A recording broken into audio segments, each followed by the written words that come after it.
Good morning, everyone. You're at Climate and Preparedness, and we're going to start with the land acknowledgement. We're going to welcome Kim Diocampo, Tuolumne Miwok, Huma, Choctaw African American, who is a member of Sacred Sites Protection and Rights of Indigenous Tribes, and a board member of Socorro Land Trust. Go ahead, take it away. Good morning, everyone, and welcome. And like Cheryl said, my name is Kim Diocampo. I am a proud board member for the Socorro Land Trust, which is the first urban Indigenous women-led land trust. And, I'm also a retired caseworker for tribal social services, as well as a mental health advocate. And I want to start by acknowledging that the city of Berkeley is built on the ancestral territories of the Lashana Ohlone, on the unceded villages of Huchun. This land continues to be a great significance and reverence for the Ohlone people of today. And so for me as a California Indian, I feel it's so important to understand the history of the land that we all occupy, as we recognize the violent colonization that has created the inequality and injustice that we all continue to experience, and to honor all our relatives who made a way for all of us to exist today. I've been thinking about this all week, Cheryl, and I just thought about, for me, what actions can I take to reduce our vulnerability to the impacts of climate change? And I've been thinking all week about this Zoom presentation as I listened to KPFA and Democracy Now! About the devastating floods in Texas that has claimed the lives of over 100 people so far, and the Trump administration's attempts to take apart FEMA and redirect its funding to build and maintain detention centers. The National Weather Service, will we have any systems in place when climate disasters are approaching? And now the takedown of, listening to Democracy Now! Today, and the takedown of public broadcasting. And there was an Indigenous woman that was on Democracy Now! Today and talked about um, the takedown of PBS and what it means to tribal radio stations that are out there to putting out information on climate disasters and many other things. These stations on these reservations came in, were so needed during the pandemic, as where letting reservation citizens know where to get food, where to get mask and other things to protect them against COVID. And also the importance of having these radio stations, because they're also used when there are Indigenous people who have went missing. And we need to put that word out that, when people go missing. And and then also thinking about, you know the National Guard, who are sometimes deployed during climate disasters to assist in search and rescue, now have been given the new task to terrorize and abduct, hardworking migrant populations. So what are the challenges, as our entire safety net is being destroyed? And I just want to end on that with just simply saying prayers to all of you and your families and your communities, and protection for our sacred earth from Turtle Island to Palestine. Thank you. That's so beautiful. Thank you. Yeah, like I keep saying, we're in a heap of trouble and the heap keeps getting larger and larger. So we have to do what we can to honor and love each other and Mother Earth. Thank you so much, Kim. Thank you for Thank you for always being doing here.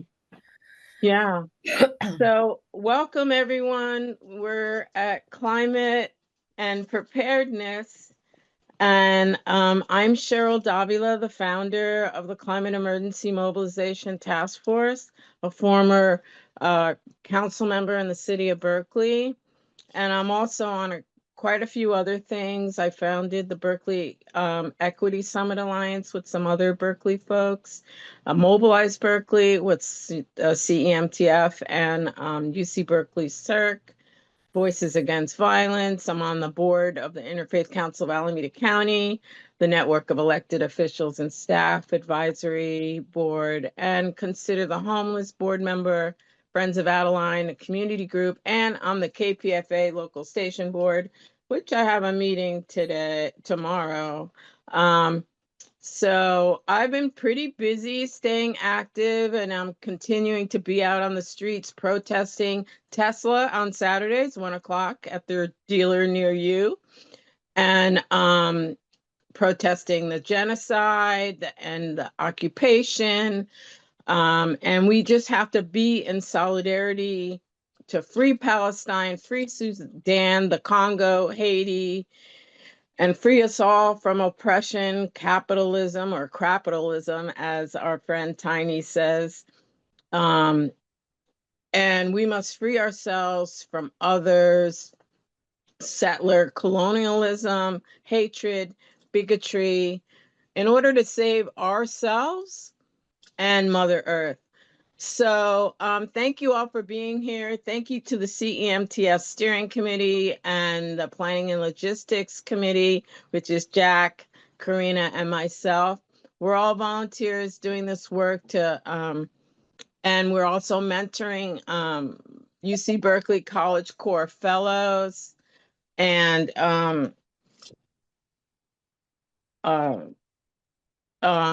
sorry, my phone was ringing. We were working on a Alameda County scorecard, climate scorecard, which we've done for the last 3 years. We have an updated one.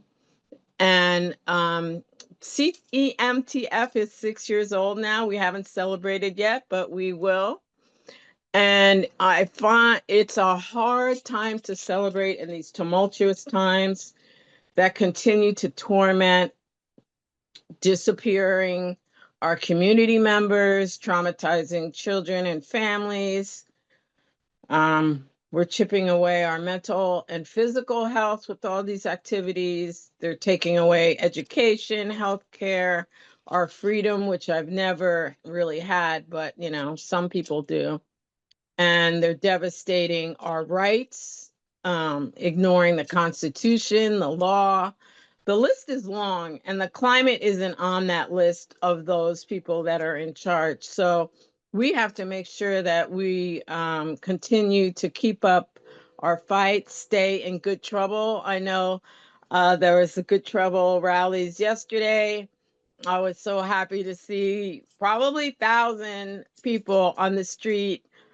I thought I wasn't going to see them because I thought they were going to be on Buchanan in San Pablo, but they were at Marin and San Pablo and the block before and after, and it was like a lot of people. So stay out there in the streets because we all have to be in solidarity for all these things: the climate, Palestine, Congo, all these atrocities that are happening in our country and around the world, because we're all united. We should all be united because there's one world and there's one race, the human race. So National Night Out is coming up. So that's an opportunity for folks to organize and meet your neighbors and get busy and get prepared. And prepared, defined as an adjective, is properly expectant, organized, or equipped, ready, or in food, processed by the manufacturer or seller by cooking, cleaning, or the like, so as to be ready to serve or use with little or no further preparation. And also when it has been done or made beforehand. So are you prepared? Or if you're prepared, drop a thumbs up in the chat. I mean, on your reactions. And we're going to we kicked off climate preparedness on Wednesday at our CEMTF general meeting, which was awesome.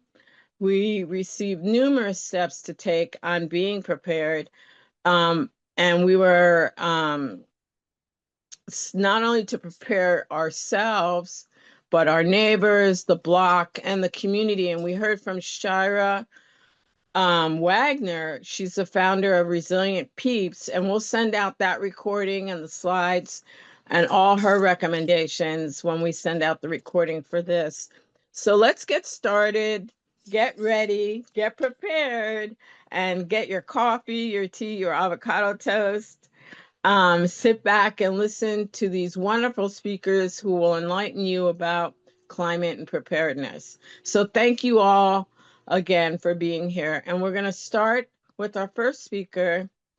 The title of her talk is Oakland Alameda Shoreline Adaptation Strategies. And we're going to hear from Laura Isley, and she's from the Oakland Alameda Adaptation Committee lead for the Community for Sustainable Alameda, also known as CASA. So thank you, Lauren, for being here. Hi, Cheryl. Hi, everybody. Really grateful to be here. Really grateful to be asked to come. I'm so excited to connect with your group. Yeah, Cheryl gave me a quick intro, but my name is pronounced Lauren Eisel, and I'm with I Community apologize for Action. that. No worries. Community Action for Sustainable Alameda. We're a nonprofit in Alameda. And we are working with this group called the Oakland Alameda Adaptation Committee, which is a compilation of a bunch of different government agencies and nonprofits and technical consultants to look at strategies for adaptation along the Oakland waterfront and the Alameda waterfront. And so I'm going to try and share my screen with you guys. Bear with me because I'm technically challenged as well. Okay, so let's go to the next screen, please. So this is what I'm going to talk to you gals and guys about today. I'm just going to give a quick introduction and then talk about what this team has been doing to evaluate sort of the Alameda's past and future climate change and what we're doing about it. And basically this group is sort of a message of hope. Next screen, please. There's a whole bunch of different organizations, partners that have been working for the past 3 or 4 years on looking at the vulnerabilities in Oakland and Alameda for sea level rise and flooding.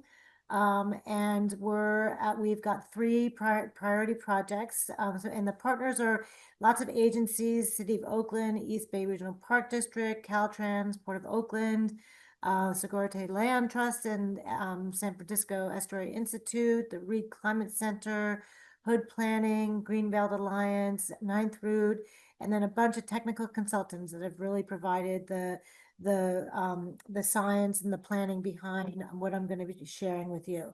So if I can't answer any specific questions, I can certainly refer you to those consultant teams who will be able to answer the questions more readily. So next slide, please. So these are the 3 projects that we're working on. If you can see in the map on the right-hand side, everything that's sort of shaded is the general study area. And it's a huge area touching all the way from the Bay Bridge all the way down to the Oakland Airport. It involves 3 major projects. One is a large regional project, which is a long-term plan that will look at the whole area. And then there's 2 individual projects. One is the Oakland Alameda Estuary Project, which is a near-term sea level rise adaptation design concept to address increased coastal stormwater and groundwater flooding for up to 2 feet of sea level rise over the coming decades. And then the other short-term adaptation project is over at Bay Farm Island, where there's the northern shoreline is flooding now, and there's compound flooding in the lagoons. Next slide, please. Okay, yeah, so this is the long-term adaptation project area. As you can see, it's a very large area. And we're just getting kicked off with this project now. We've done basically a vulnerability assessment of this entire area. And in the next few months, the consultant team is going to be looking at different long-term strategies for this entire region.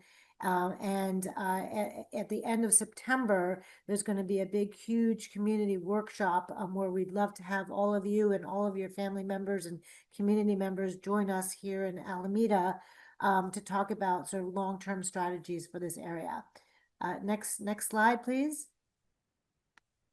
The other short-term project, which has been underway for about 2 years now, is along the Oakland Alameda Estuary, and it goes from Jefferson Street in Oakland along the waterfront all the way down to the Lake Merritt Channel.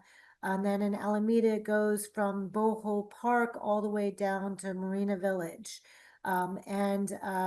And so these projects, the Alameda side, the consultants have gotten to about 30% design for the strategies and are waiting for further funding.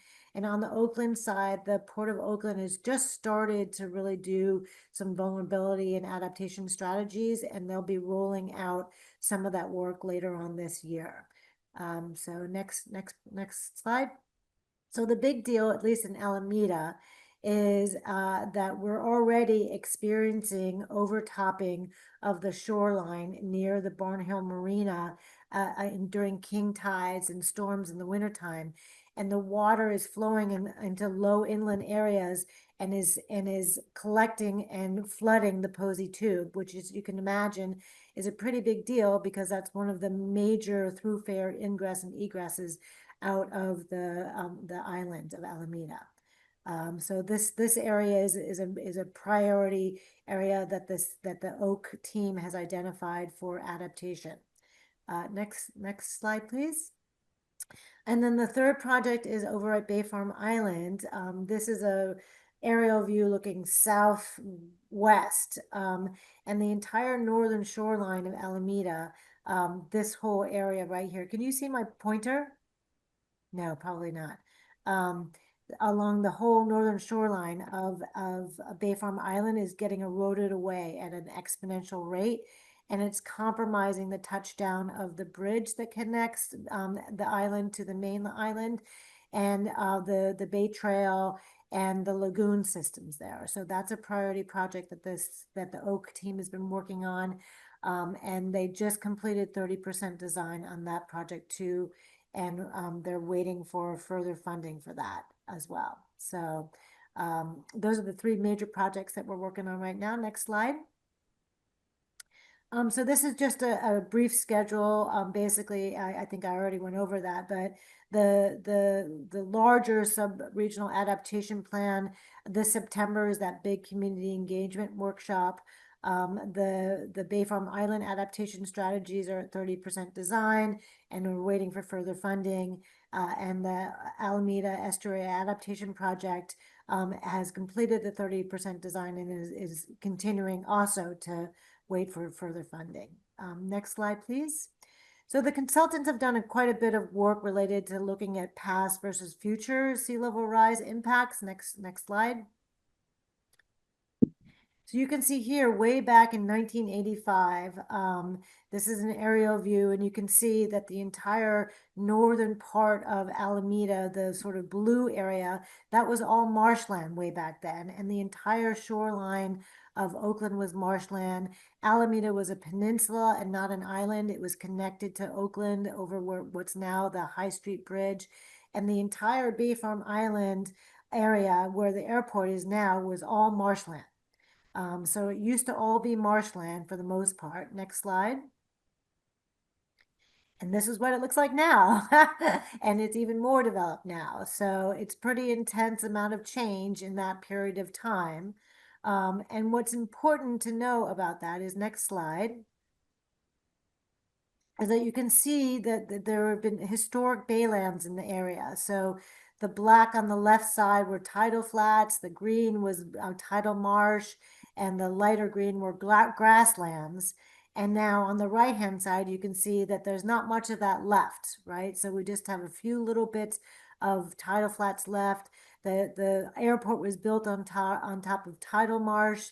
the Alameda Naval Air Station on the northwest corner of the island of Alameda was built on a tidal marsh as well, and the entire now shoreline and port of Oakland was basically developed over tidal flats. So next slide, please. Next slide.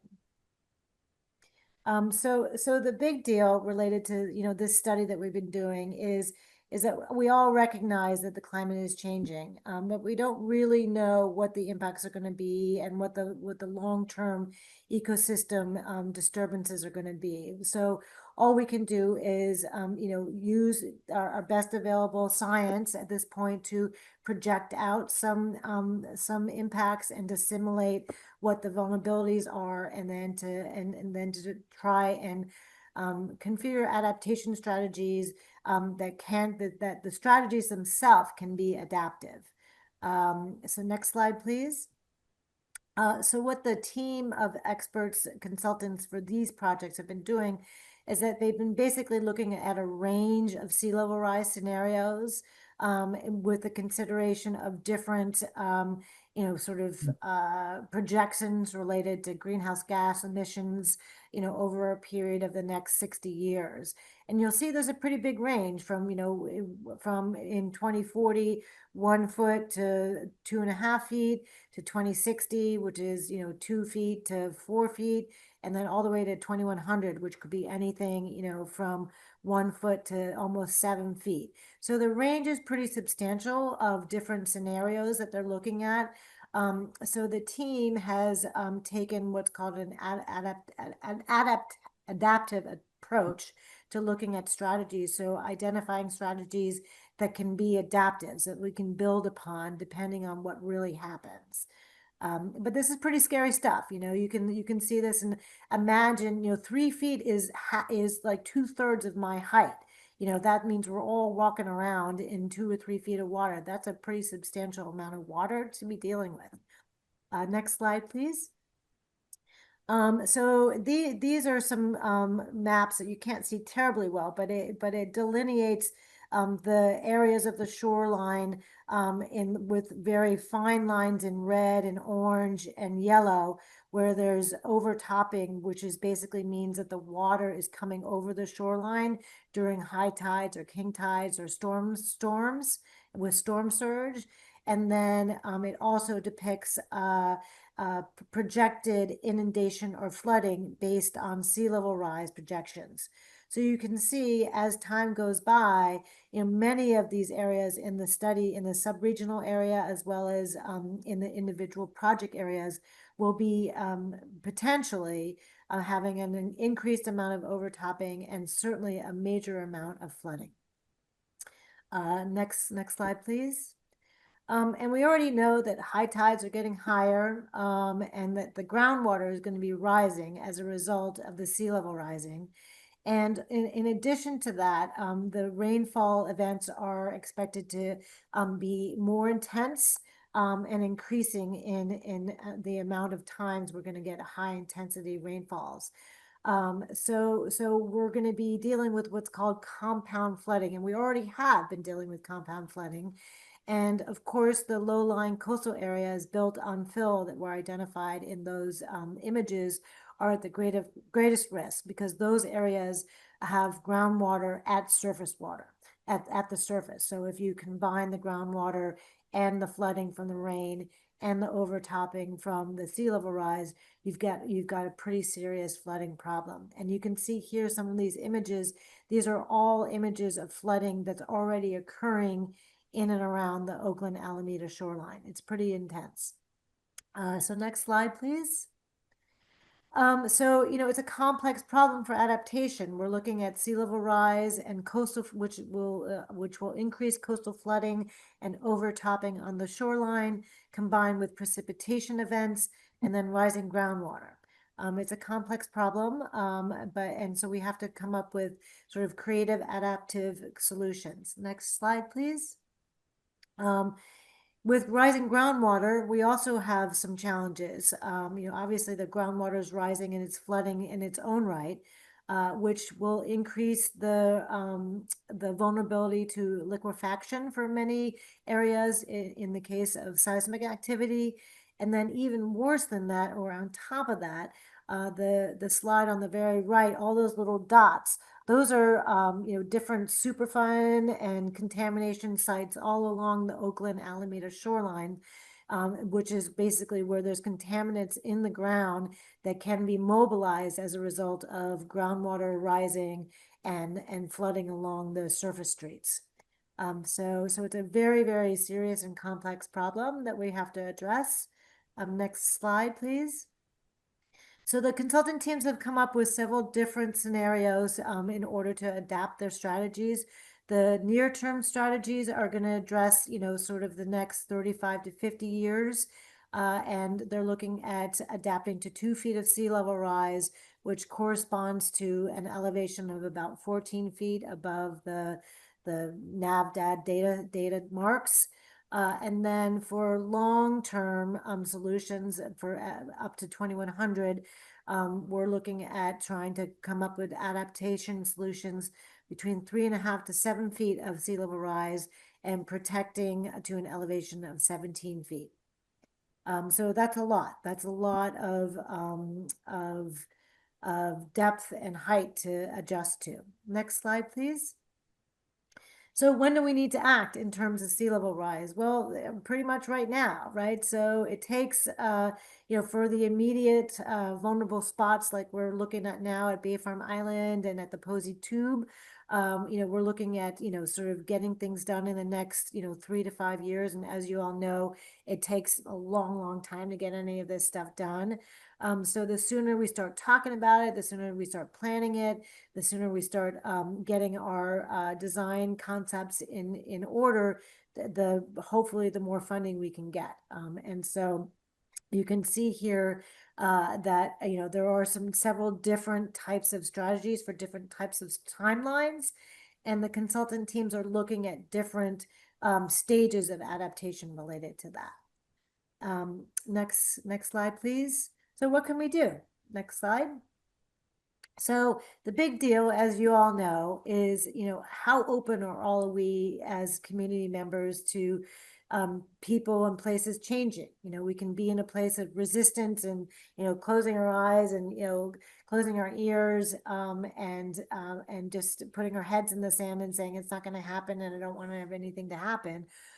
Or we can transform and we can change our behaviors, we can change our land uses, we can change our regulations, we can come up with new creative strategies to adapt. So we sort of have to start thinking out of the box, right? We can't solve our problems with the same thinking we used when we created them. So we all know that, right? So now is a time for transformation and resistance to, obviously the inability of our federal government to support us. So we're going to need to transform and take care of ourselves a little bit better now. So next slide. So our adaptation approaches, there are several different standard kinds. There's basically, keep the infrastructure and the buildings in place and protect them by elevating the shoreline to keep the water out. Or we can accommodate the water, which is basically called living with water, and let the water in, but adapt the buildings and the infrastructure to, be waterproof or to raise them in place.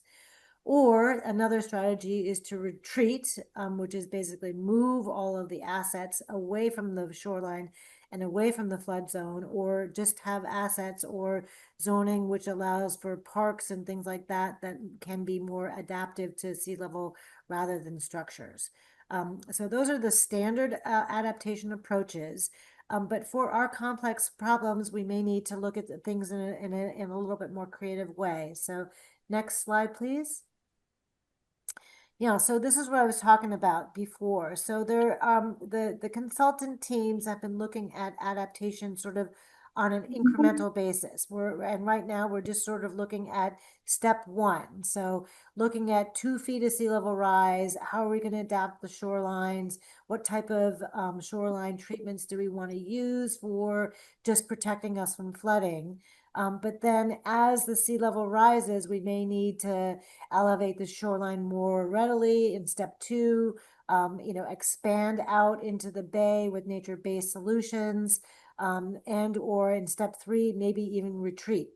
Or redevelop the areas to withstand flooding. So this is the process of called sort of adaptation planning. So looking at, how to adapt to different different levels of flooding over time, not just over a 5-year period, but maybe over a 60-year period. And using both structural and nature-based solutions, seawalls and different types of levees and groins and marshland treatments and things of that nature. So next slide, please. So these are some of the adaptation measures that have been used in the past around the bay that successfully, and these are some of the ones that we're considering for our project areas. There's levees with seawalls and a bay trail. There's levees with beach access. There's all sorts of green infrastructure solutions. We're looking at some pump station improvements for the lagoons over at Bay Farm Island. We're looking at combining waterfront parks with levees, and seawalls with tidal marshes and levees with tidal marshes. So a combination of nature-based solutions and engineering solutions. Okay, a few more steps. So we're combining our adaptation strategies here. We're looking at protecting the shoreline, but also we need to think that if we protect the shoreline, then we need to manage the inland stormwater and groundwater behind it. Next paragraph. Next slide.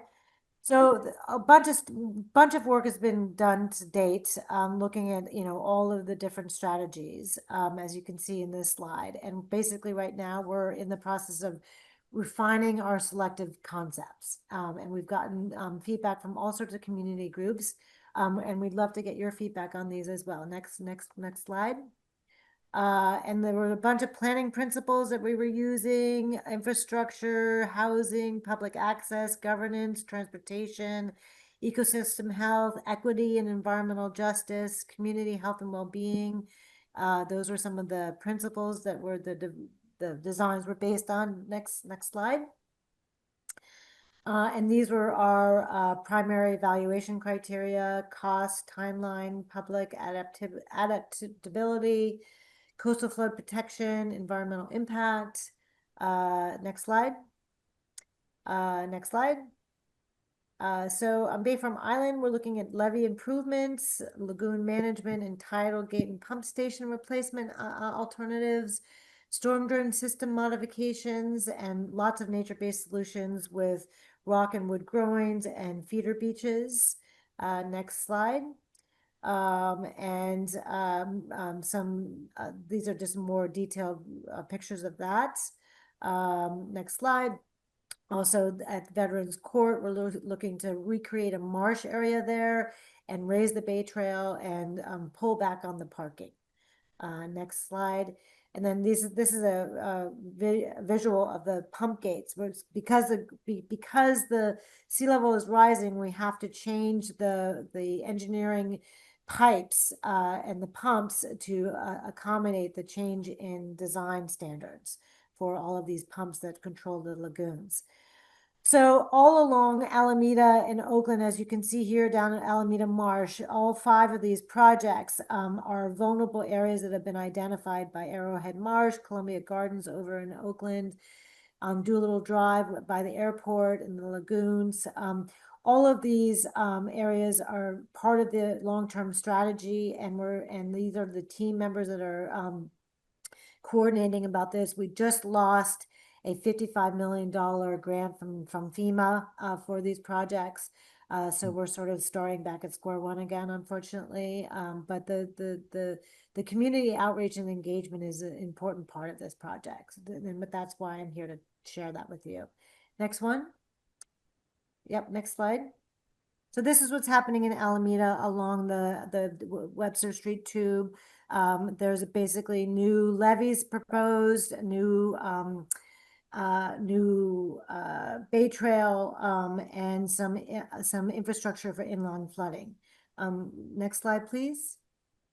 This is what it looks like. This is the flooding that's going to happen in Alameda. It's pretty intense, the blue. Next slide, please. Next slide, please. Next slide, please. Next slide, please. Next slide, please. Next slide, please. Next slide, please. So these are some of the ideas that we have for our adaptation strategies: beaches and seawalls and rock and log groins and cobble marshes and habitat panels along seawalls. Next slide. And so that's it for me. Sorry it was so quick, but the Oak team is really wants to engage with you folks, and we'd love to have you comment on the slides that I shared, and we'd love to have you come to any of our Rhythmics Rising Seas arts performances. There's one coming up in August, and then at the end of September, like I said, there's a big community workshop on September 27th on all of 3 of the projects that we just mentioned. So we'd love to get your input on that. And I'm open to any questions if anybody has any. Thank you. Great, thank you. Thank you so much. We're in a heap of trouble, that's all I can say. Well, the good news is we're starting to address some of the problems. So we're starting to Yeah.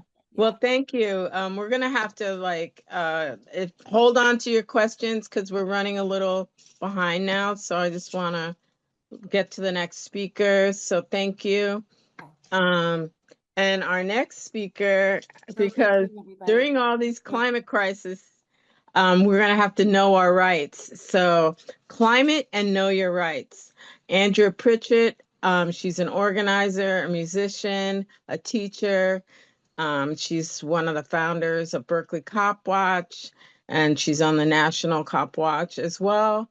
And she's also a Berkeley Unified School teacher and an amazing human, always out on the streets, helping, cop watching, and helping our unhoused community. So Jack, can you highlight Andrea, please? Andrea, are you here and you're ready? I am. Cheryl, thank you for that very generous introduction. That's very kind of you. And it's really great to be here. I usually when these are happening, teaching. And so yet another reason for extending summer vacation. I'm going to go ahead and share my slides. So it's been my observation that the geopolitical and the domestic political agenda are really being influenced by climate concerns, and that it's trickling out into how governments govern. And I think that what we're seeing in America today with this kind of crackdown and so forth, that the economy is realigning over this race for resources, and it's resulting in the displacement of populations, the whole immigration, the restructuring of our American economy is very much, I think, impacted by the climate concerns that are happening. So more than ever, it's important for us to fight for our rights.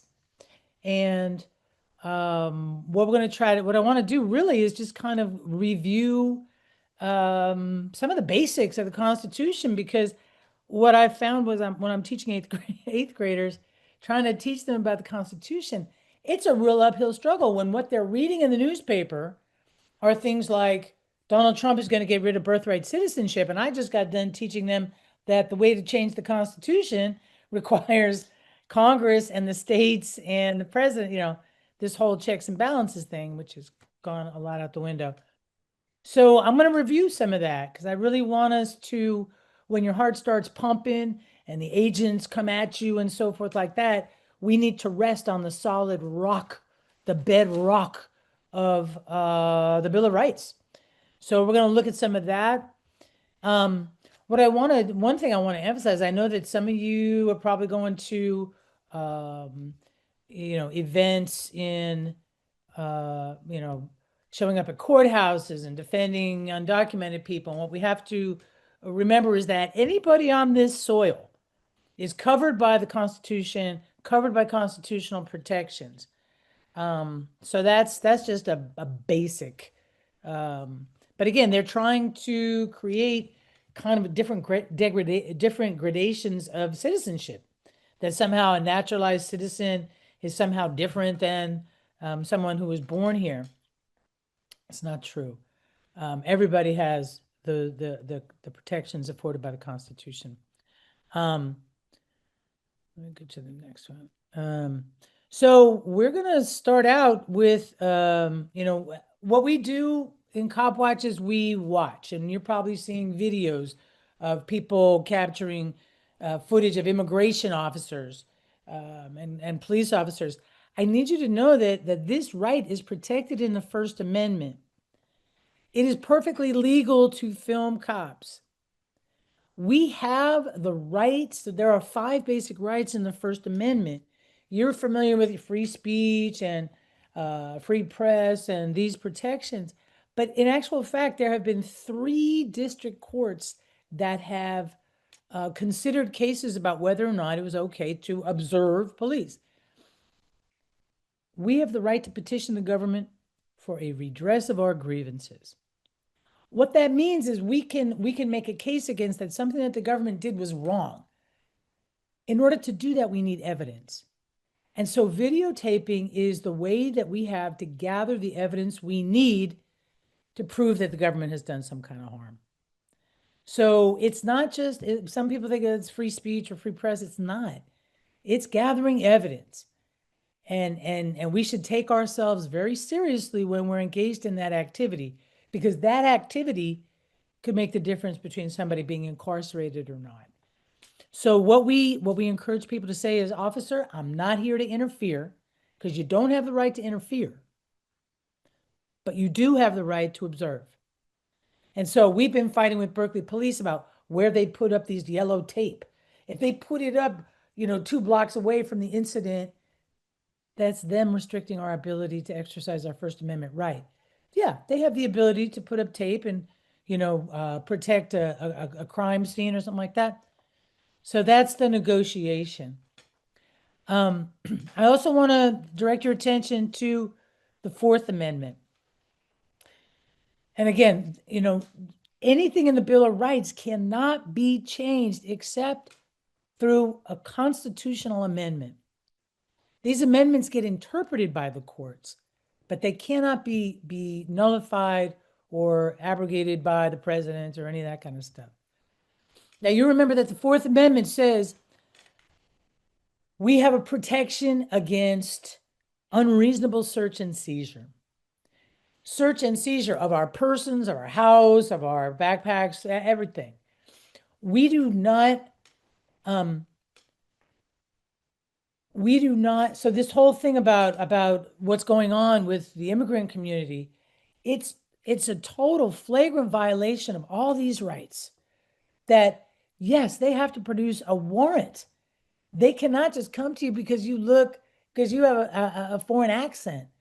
Because you look like you're not Western European.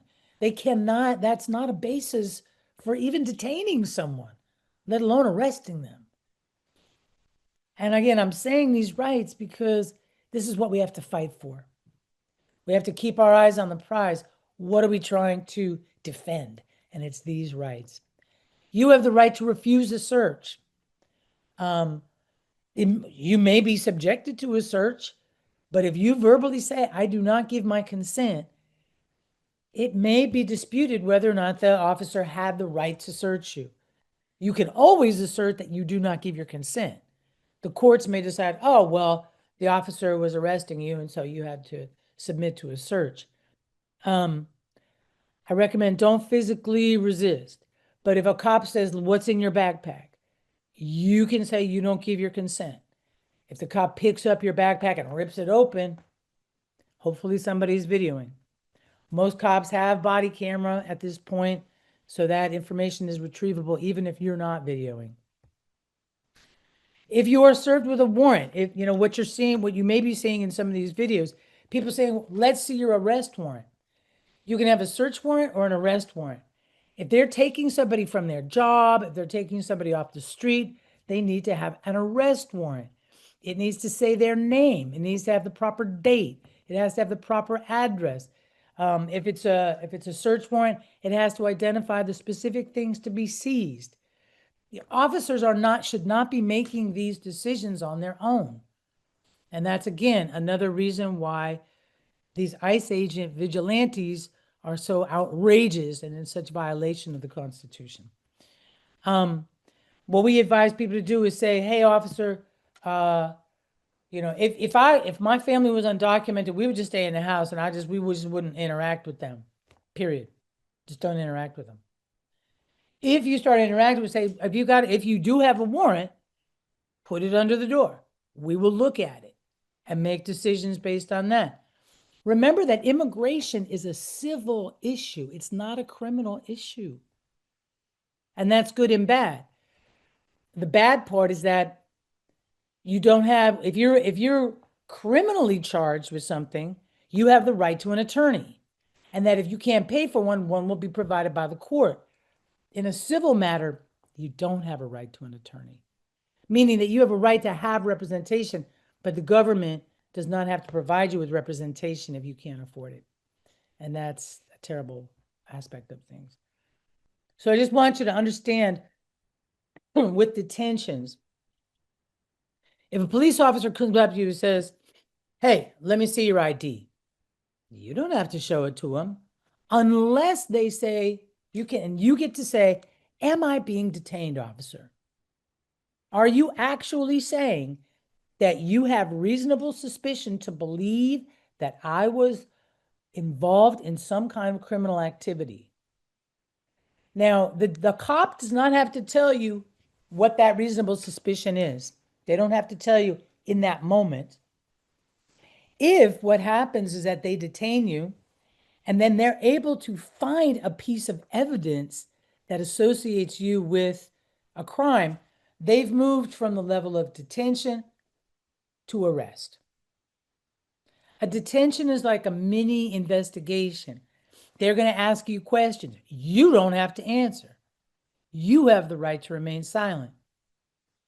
So what we advise people is that if you get stopped, you can give your name and your address, and you don't have to do anything else. If you are somebody who's undocumented, you may want to not even give your name. You may not, just say, I remain silent. And let them produce some kind of probable cause to arrest. So reasonable suspicion, articulable fact that associates with the crime. So racial profiling is not, we live in a climate where we're just like, it's like drinking out of a fire hose. There's so many incidents of racial profiling. It starts to become normalized. It's not normal. It's not okay. It's not legal.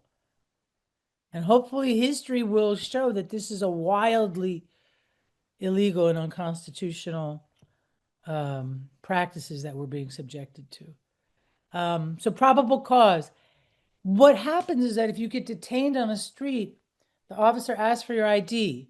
You ID yourself, however, and then they can't move you from that. If they move you from that location, you've been arrested. A lot of times they'll keep you on the sidewalk because they're looking for witness identification. Somebody who can say, I saw them do that. Yeah, that's the one. Or maybe the officer themselves saw you do whatever the violation. Or maybe there's some collection of physical evidence. Maybe they open up your backpack and they find the stolen makeup or something, So they're looking for evidence. That's the purpose of the detention. The Fifth Amendment and due process. I really want us to linger here. Most of you know the Fifth Amendment. You know that it means you have the right to remain silent. That's all true and good. And, don't feel guilty about it. Don't feel like you're being rude.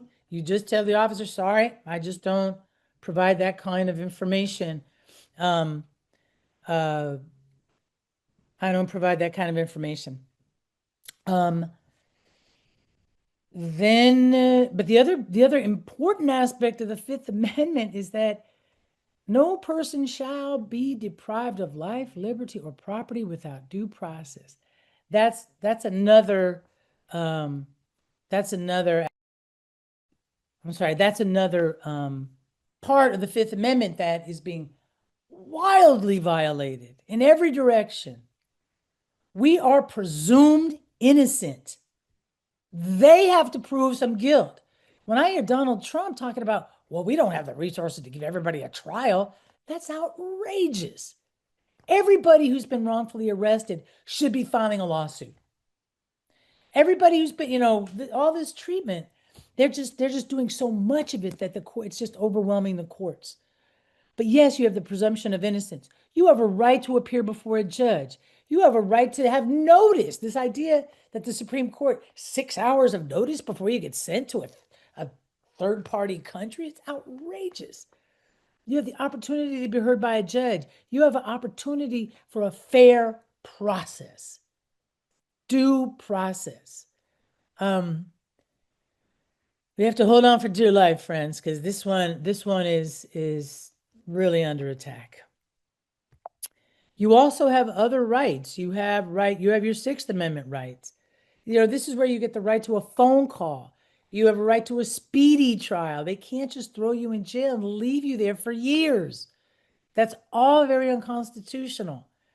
What this graphic is trying to show us is that most of the folks in jail are waiting for trial. They haven't even been convicted. They're people that couldn't make cash bail. Yes, it's poor folks. And what's happening right now, I think what's happening is they're preparing to have a captured workforce, and that the people in jail, that they're investing all this money, these for-profit prisons, the more people they can put in those jails, the more people they can force to do the labor that they were having to pay for before. And this is just my kind of grim predictions for the future. What I want you to keep in mind is things like this. In California, there's a law, there's the penal code, and those are our state laws. Remember that we have municipal, we have city laws, we have state laws, and we have federal laws. In California, Penal Code Section 148 makes it a crime to interfere, obstruct, delay an officer in the course of their duty. There's also sort of a federal equivalent. So what some people are getting arrested for when ICE agents come in is this idea of, are you delaying an officer? Are you obstructing them in the course of their duty? So that's what we're navigating. So on the one hand, you do want a video, you do want to record, you want to ask for the badge number. We need to get what department and what badge number. So that's been a real point of contention, because this idea that you can have unidentified people, that all you do is go on Amazon and buy yourself a little vest that says ICE, you can run around and kidnap people too. Like, it's outrageous. And without having a badge number, without having an incident report number, this is how people get lost in the system. And so thankfully, California does have a law that requires, Penal Code Section 830.10 requires that officers are identified by either a name or a number. But you should always look for that shield that identifies what department, because these federal agencies, man, there's so many of them that, again, trying to track the path of a disappeared or a captured person, an arrested person, is really challenging. And our advocacy from outside is really important. When we get footage of something, and if you think that a crime has, if you think that some abuse has occurred and you've got it on your phone, you can call the district attorney. You can call the public defender. You don't have to know the name of the person. You say, "Hi, public defender. Yeah, I witnessed police arrest somebody at this time and this place, and I am a material witness. I saw what happened." And they're gonna have to, can you say, "I've got video evidence." So you can get the information to the person. That's in California. As far as like the ICE and immigration stuff, That's just Yahoo style. That's just rodeo style. And that's what the fight is about. So if you are trying to document, I think it's wise to keep a couple things in mind.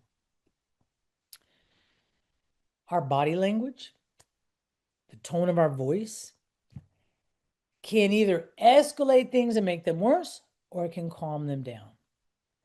And, we kind of joke within Cop Watch, I've worked among large farm animals like horses and cows and things. And there's things that you do to kind of calm them down. The way you speak, your movements, no sudden movements, keeping your hands vulnerable. We need to keep our hands vulnerable when we Cop Watch. And we keep our hands visible when we Cop Watch. Just so that nobody can say, oh, I thought they were going for a weapon or something like that.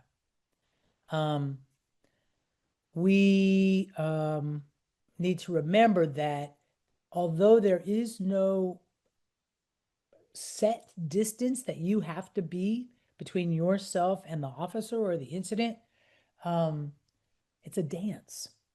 You want to get as close as you can to the area of incident. A cop is going to tell you to step back. We do step back. We don't run away. We step back. You take a step. You say, officer, I'm not here to interfere. I am here to document. Now, you may get pushed around anyway. I'm not trying to say that but this business of asserting our rights, it's a dance. Let's see what else.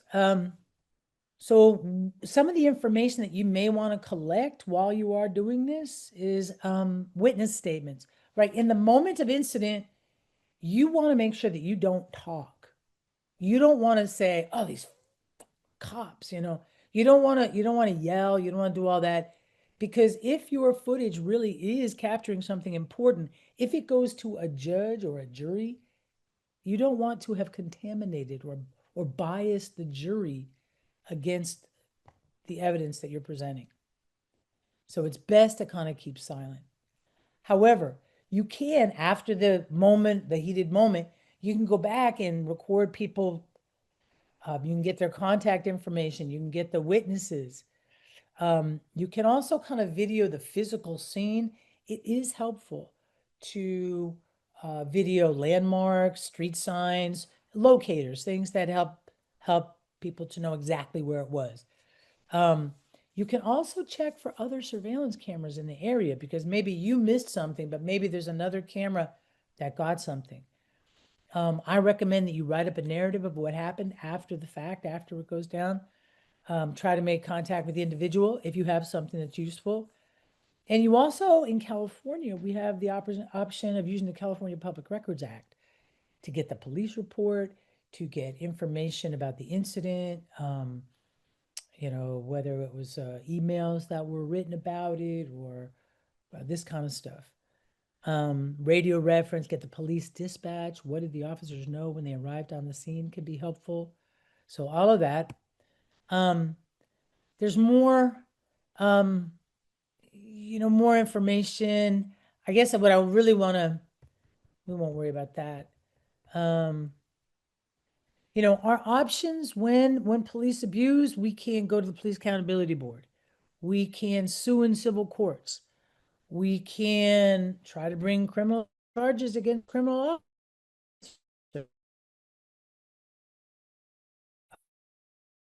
We can talk about it. We can discredit, part of this, like, tell the truth about the police. And then when it comes to these huge increases in their budget, maybe we have something to push back on and say, maybe that's not the best way to achieve public safety. So I think I need to end. Excuse me. Yeah. So my takeaway is this. I'd love you to remember to ask the question, am I free to go? Make sure that whether you're being detained or not, and if you're free to go, then just go. Remember, you can remain silent. Tell the officer that. You don't have to consent to a search, and you do have the right to observe. I don't know if anybody has any questions. I don't know if I have time for any questions, but I leave that to the organizers, but thank you so much for having me. Thank you, Andrea. And if you don't mind, if you could send us your slide deck and we'll send that out to folks Oh, if they can have a reference. That I was just put that in chat. amazing because we all need to know our rights and be prepared in that way because, you know, in a catastrophe, we don't know what's going to happen. And we know they're right now, it seems like they're gearing up for, you know, the National Guard to move in on everybody. So martial law or something like that. So we have to get ready. So thank you so much, Andrea, and appreciate it. And Thanks. we're just going to keep it moving.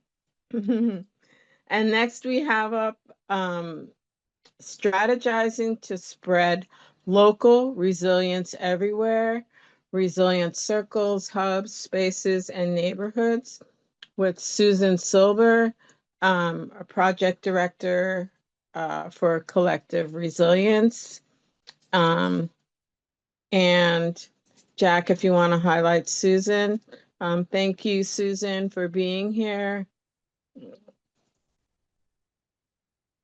Thank you. I really apologize. Is there background noise? I don't hear calling- anything. Okay, great. I'm calling from a cafe at a music festival. So trying to find joy in this crazy world. So I'm gonna go ahead and share my screen. Let's see. So again, I'm Susan Silver. Started a nonprofit trying to build a movement of resilient places rooted in ecological stewardship, climate resilience, and community care. So I'll be talking about that. So yeah, what time is it in the clock of the world? It is probably 1 second to midnight. So the key is, as we know, being prepared in so many different ways. So the strategy of the theory of change with resilient places, that it's really rooted in our communities. Really rooted in, first of all, you know, the self-care with ourselves, and then I'll be talking about resilience with our peers and mutual aid, and then moving to our neighborhoods, and then moving to the places that we know and love in our communities with resilient hubs, and then resilient networks as well. So looking at the pillars of resilient places, first of all, there's disaster preparedness and response. We'll be talking a lot about preparing for and responding to climate and natural disaster, and then the integration of climate mitigation and eco stewardship as well, and then the community.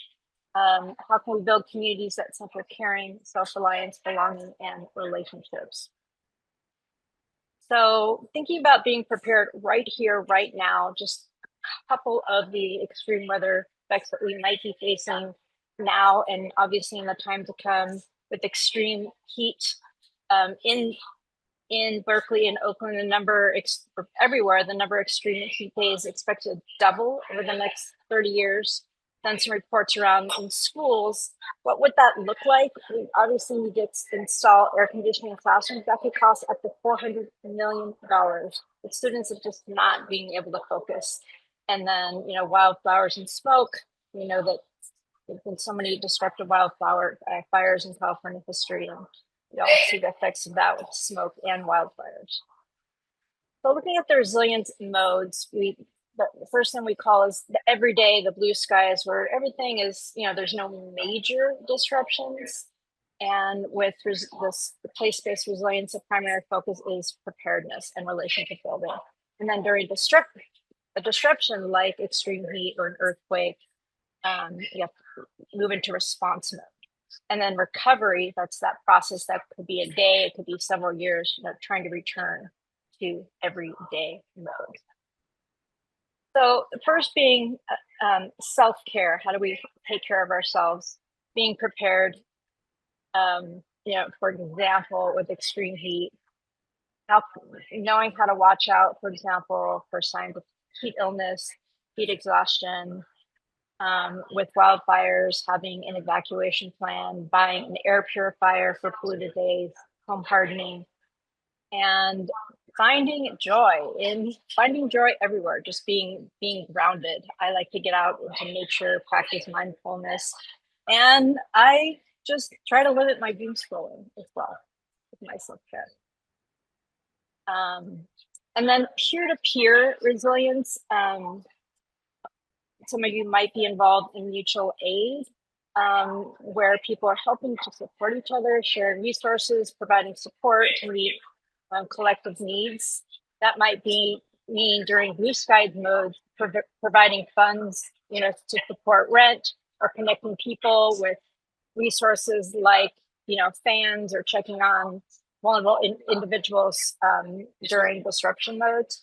And I really recommend Bay Area Mutual Aid as a resource for that community group. And I started a group with my peers. We meet monthly, and we talk about both resilience and resistance, things that we can do. So it's really that community, finding your peers, finding your support in these really troubling times. So next, moving to resilient neighborhoods. And I know that Petaluma is going to be talking a lot about this, but this is really crucial as well, looking at your neighbors to build community and resilience. And that might look like hosting disaster preparedness, hosting block parties, and, as Andrea mentioned, being prepared for ice raids. And then during disruption nodes, knowing who are your vulnerable neighbors. So you're going door to door to check in on your neighbors, sharing information, sharing tools, sharing food when there are disruptions. I was for example, I was in Ashland, North Carolina, right after the hurricanes, and neighbors were really just supporting each other, checking in with each other, and it saves so many lives. So here are some resources. Listos, California has some great resources. Shareable has some great resources to support for supporting your neighbors. You can sign up for a free block party kit with Listos, California. There's National Night coming out. You can integrate, having a block party with disaster preparedness with what do you do when ice comes? So just finding that intersection. So then moving to resilience hubs, this is a concept I've been supporting for many years now. This is just the idea that those facilities, those community centers that we know and love, the place of worship, the recreation centers, the senior centers, the schools, how can they be really bolstered and transformed to support community members during the three modes? So here are some examples of resilience hubs, spaces or hubs, East Oakland Collective, Women's Building, Collective Roots, Community Garden, East Palo Alto. With the goals, as I stated before, emergency preparedness, community care, and then climate mitigation and environmental stewardship. The third one, a lot of resilience hubs around the country, well, frustrated, they don't focus on that as much, but I think this integration is really, really key. And I just want to mention that many people think that you need millions of dollars to have to transform a site into a resilience hub. But I like to say, just start where you're at. If there's a site that you really want to have to be a resilience hub, they could be an emerging site. They can have some programming, some infrastructure, but just knowing that everybody can do something. Any facility can do something to build resilience. So getting into the core components of a resilient hub, the first one is the services and programming. That could look like mutual aid, a resilience circle. They could be a cooling center during a heat wave, or you can start small and just host a disaster preparedness workshop or a workshop around even nonviolent communication or know your rights. And then the second one, which is super crucial, is the energy and energy efficiency. So, if the power goes out, a full service resilience hub will have off-grid power. And I know Jessica's going to be talking about Ava Community Energy. They're and their program to support resilience hubs. But starting small, and maybe you have just a mobile energy pack at your site. So next component, the building and landscape,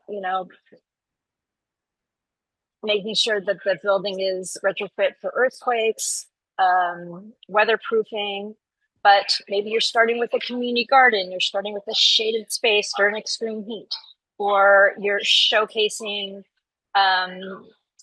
sustainability by having a rain garden or a rainwater catchment. So starting small, but moving to big. And then looking at communications, this is a really crucial part of a resilience hub, making sure that there is a plan during disruption. When shit's hitting the fan, you know how to communicate with members. So you could, starting small by having a bulletin board or posting messages about resilience in your newsletter or social media. But when there is a disruption, how are you going to communicate what you're doing to the communities and members, both analog and digital, and developing relationships and communication channels with emergency managers is really important. And then operations, making sure that who's doing what when it comes to a resilience hub. You can start small, again, by having enough emergency supplies and staff and community, make sure that they know what's going on there. A mutual aid operations plan, and training staff and volunteers to make sure that they know what they're doing at the resilience hub. Community partners are super essential with resilience hubs. There's not one organization that can do everything, and there's so many other nonprofits that can be of support. I know that Interfaith Power and Light is on this call, and they support resilience hubs. Asian Pacific Environmental Network. There's many organizations.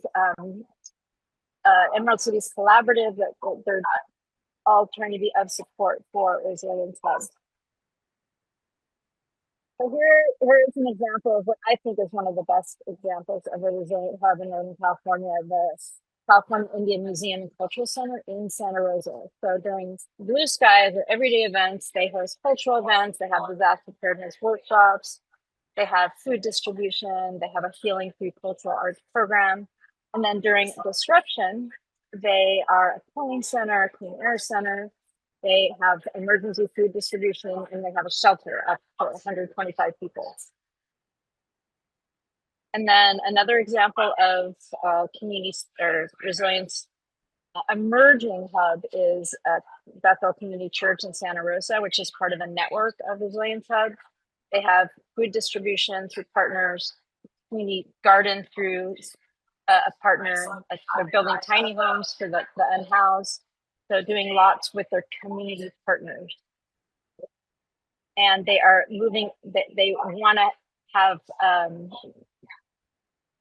off-grid power. So that's a piece that they're still working on. And then a school I was working at with Castlemont High School in East Oakland, they have an amazing 2-acre farm. They're studying about resilience hubs and building partnerships with organizations that are and helping to design the resilience hubs. It's a really great partnership. They also need solar with battery backup and do not have an advanced HVAC system, so their students are really suffering when it's super hot. They're sort of an emerging hub. And then all of this would be really amazing and wonderful to build a resilience hub network. So looking at who's doing what in the community, whether it's the nonprofits or CERT classes or the neighborhoods or David Community Energy or whoever is helping to support resilience hub being part of a network. That's super key. And to mention that Oakland is helping to build a resilience hub at Lincoln Square Recreation Center. And I think it's to the tune of $40 million, but we would like to see resilience hubs everywhere and funding for the small organizations and the small sites and the big sites. So reflection and call to action. Curious if anybody knows of sites in your community which are resilience hubs or could serve as sites. You know, how can we really compel and advocate for resilience hubs with city agencies and advocate for adopting resilience hubs with nonprofits, municipal partners, and encourage you. I know Jessica's going to be talking more about this, the Resilience Hub program. And feel free to contact me.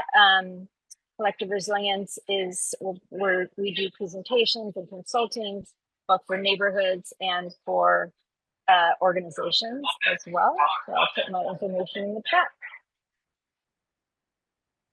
I don't know if there's time for questions. Great, thank you. I think we're going to hold off on questions till we get through our presentations because everybody behind a little bit. So I just want to make sure we keep up. But thank you so much, Susan. It's wonderful to see you. Hope you're having a good time at your concert. Hope it's a good concert. And thank you for being here. Anyway, we're going to move on to the next speaker. That was amazing, Susan. A lot of really good information. So thank you for that. Can you guys hear me? Yep. Okay. All right. All right. So next we're going to have building block-based teams for climate action and resilience with Natasha Juliana. She's from Cool Petaluma, campaign director from Cool Petaluma. So thank you, Natasha, for being here. Jack, you want to highlight? Thank you. All right. Ready, set, go. Fantastic. Can you see my screen? Yep, we see it's perfect. All right. Great. Thank you. And Susan gave me a fantastic layup there. So I'm really happy that we are back to back there. I'd just like to start. This was a common view from my front door from 2017 through 2020, 2021. We had that long stint of fires. And one day my daughter walked out on her way to school and she turned around and she said, "Mama, the sun is red again."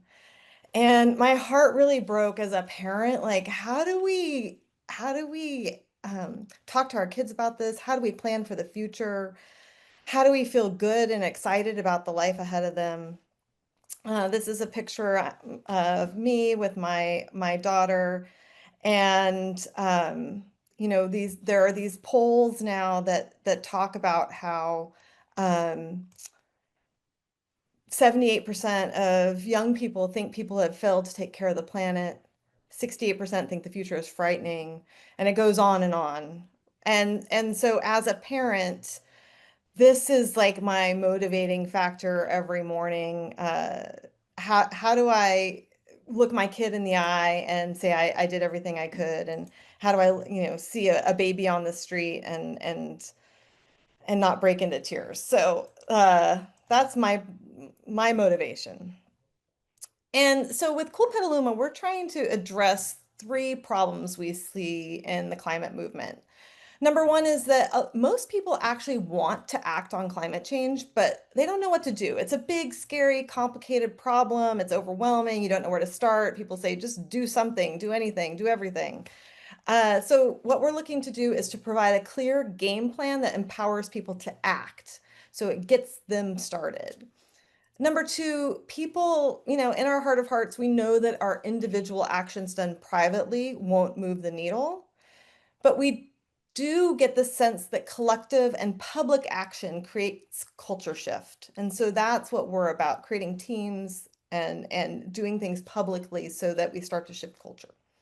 And number 3, even more this year than any, ever, but people feel anxious and overwhelmed by the state of the world. And so how do we make it fun? Make it, team spirit. And so it's amazing just bringing people together over food or drink or games and conversation, and how we can make this whole taking action actually fun. This is actually the picture in the bottom right is actually from this is a review of our city's climate action plan done at a cafe over dinner that actually made it way more fun to review this super dry document. People got really into it. And so what we do we create we have community members that create what we call cool blocks. And Cool Petaluma trains team leaders. You can see that we've trained over 200 team leaders across our town of 60,000. So these are the pinpoints of those people we've trained.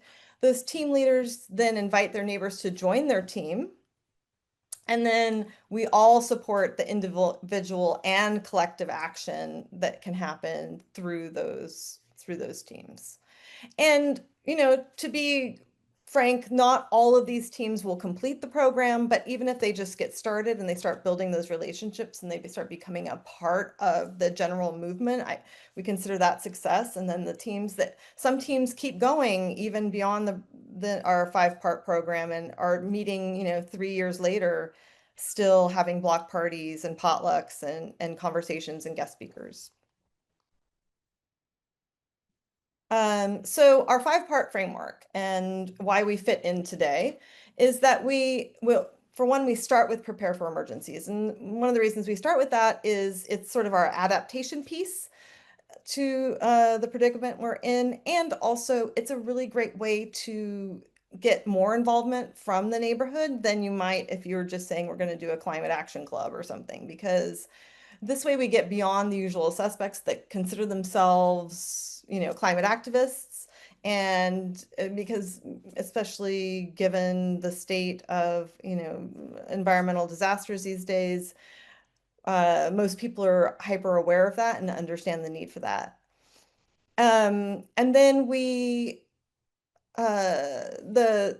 other 4 parts we do rethink consumption, which for our purposes, we cover food and stuff, transform transportation, which is pretty obvious, improve buildings, and restore nature. And we were inspired by this book, Speed and Scale by John Doerr, who started the Stanford School of Sustainability and Climate Action. I forget the exact name, but he's a tech guy, but he had a way of using sort of objectives and key results as a way to frame out the problem.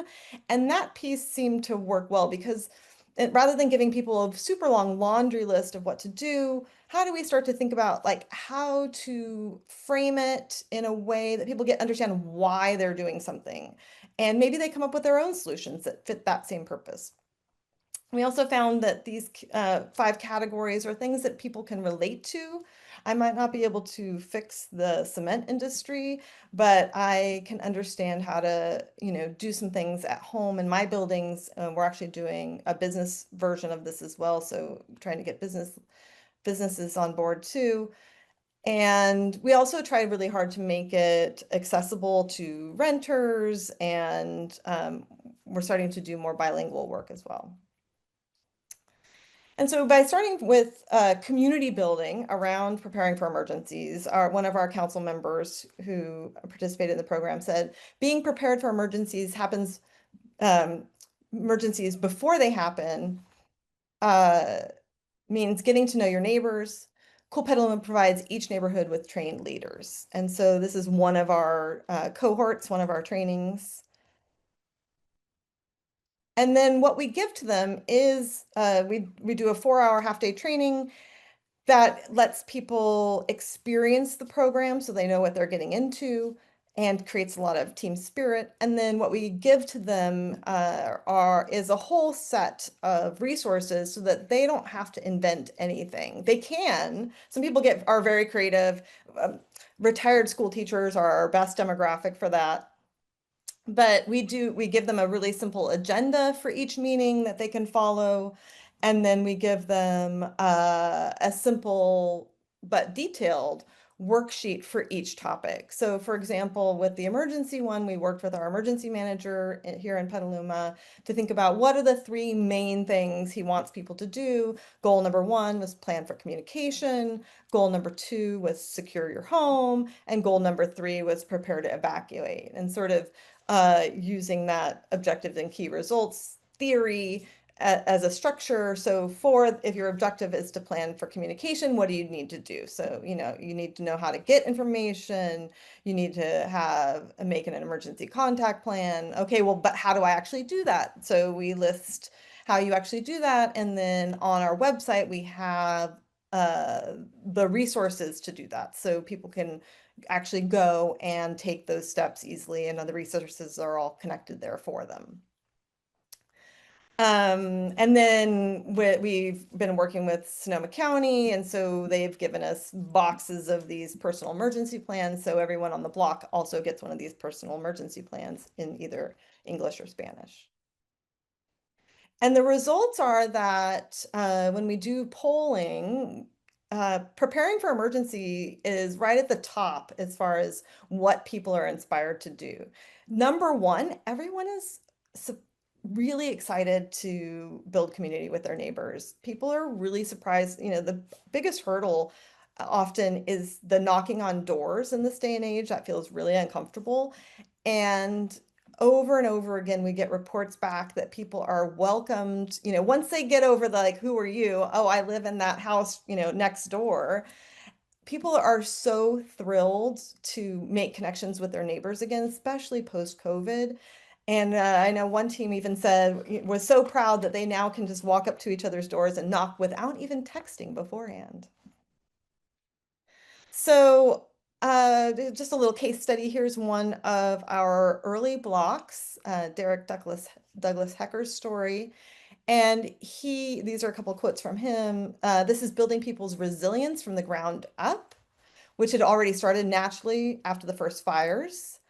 And they discovered experts on their block and set up a tour of one neighbor's, what they called disaster garage. It was really more like a barn, but which was packed full of supplies. So it's amazing. Lots of blocks report this, that somebody on their block is super into emergency prep. And so this gives them a chance to show off what they're doing and share it with the community and inspire other people to do the same, and also to share resources. On that same block, he reported that before starting his cool block, he saw lots of frozen energy and despair in people feeling disempowered. But with the new team spirit, he saw people empowered and spurred to take action. This is that same team. They got really into, they were here painting all these signs for a bike to school day.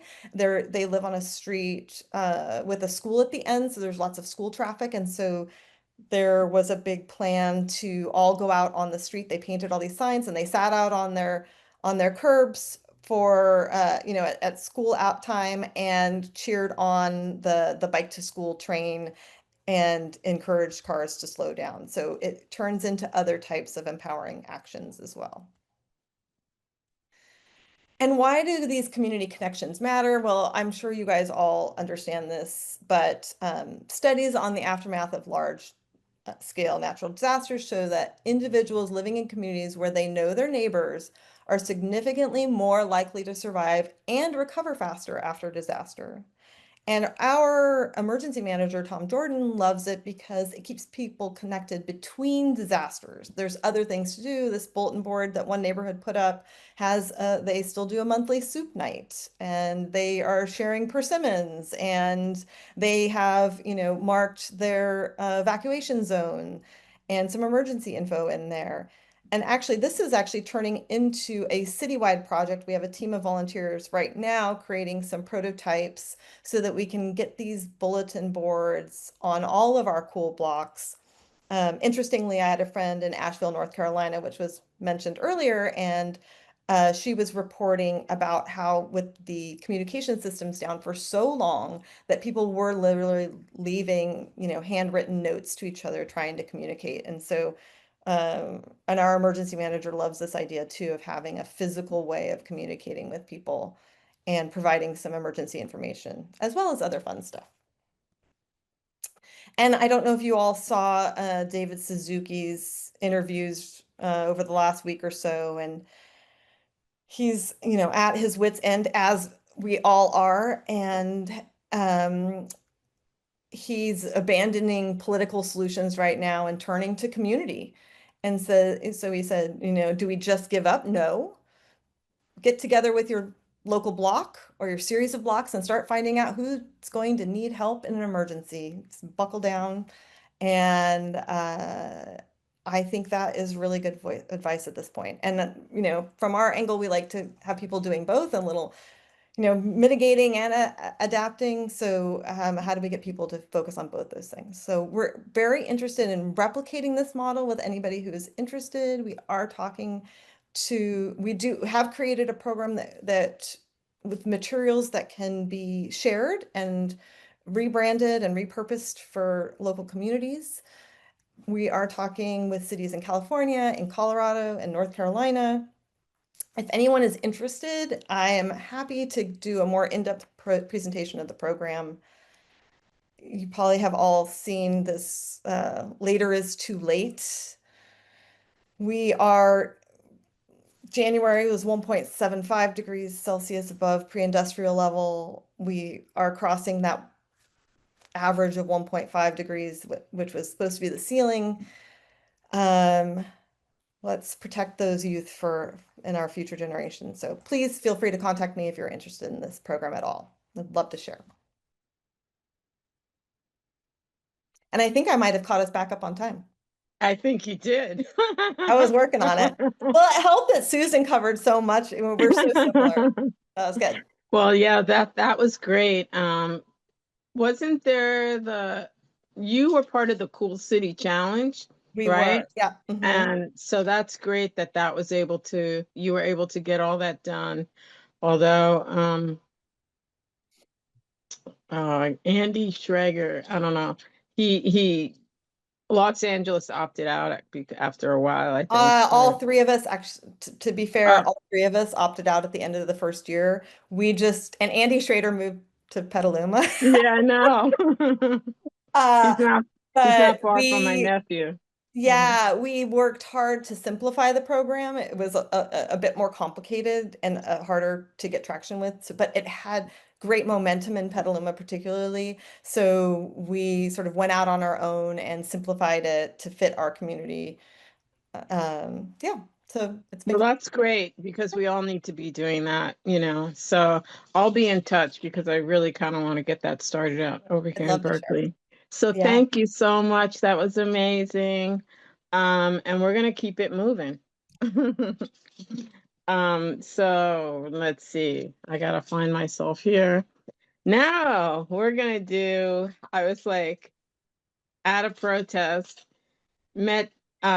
Kitty came up to me and I was like, yes, we don't think about our animals when we're talking about preparedness. Would you be interested? And she said yes. So I'm so happy.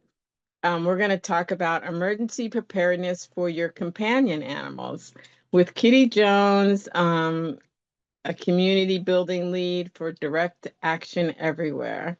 So thank you, Kitty, for being here. Yeah, thank you so much. Yeah, I'll go ahead and share my slides too. Thank you so much, Cheryl, for inviting me to speak. My name's Kitty. I'm an organizer with an animal liberation organization called Direct Action Everywhere.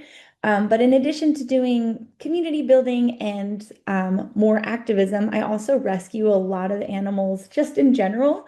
I live in West Oakland and do a lot of mutual aid at encampments and find snakes or cats or dogs and end up taking care of them. So I have thought a lot about how to prepare if there were an emergency, not only for myself, but for all of those animals that are under my care.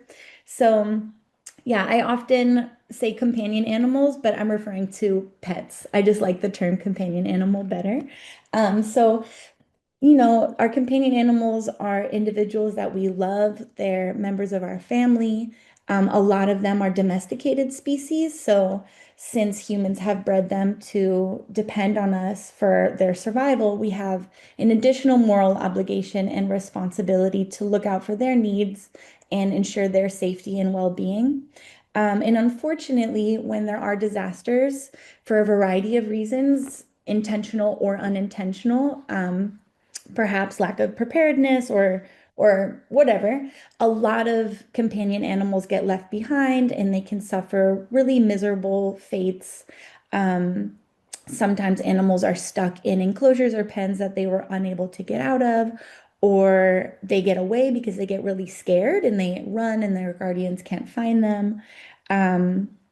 Or they're even just lost in the house because they got scared and hid under something and the guardian couldn't get them out in time. So just like one example I have is a friend, fellow activist, recently went to LA to go help with mutual aid efforts and animal rescue efforts and found horses and chickens who had been burned alive because they were in enclosures or gated areas where they couldn't escape.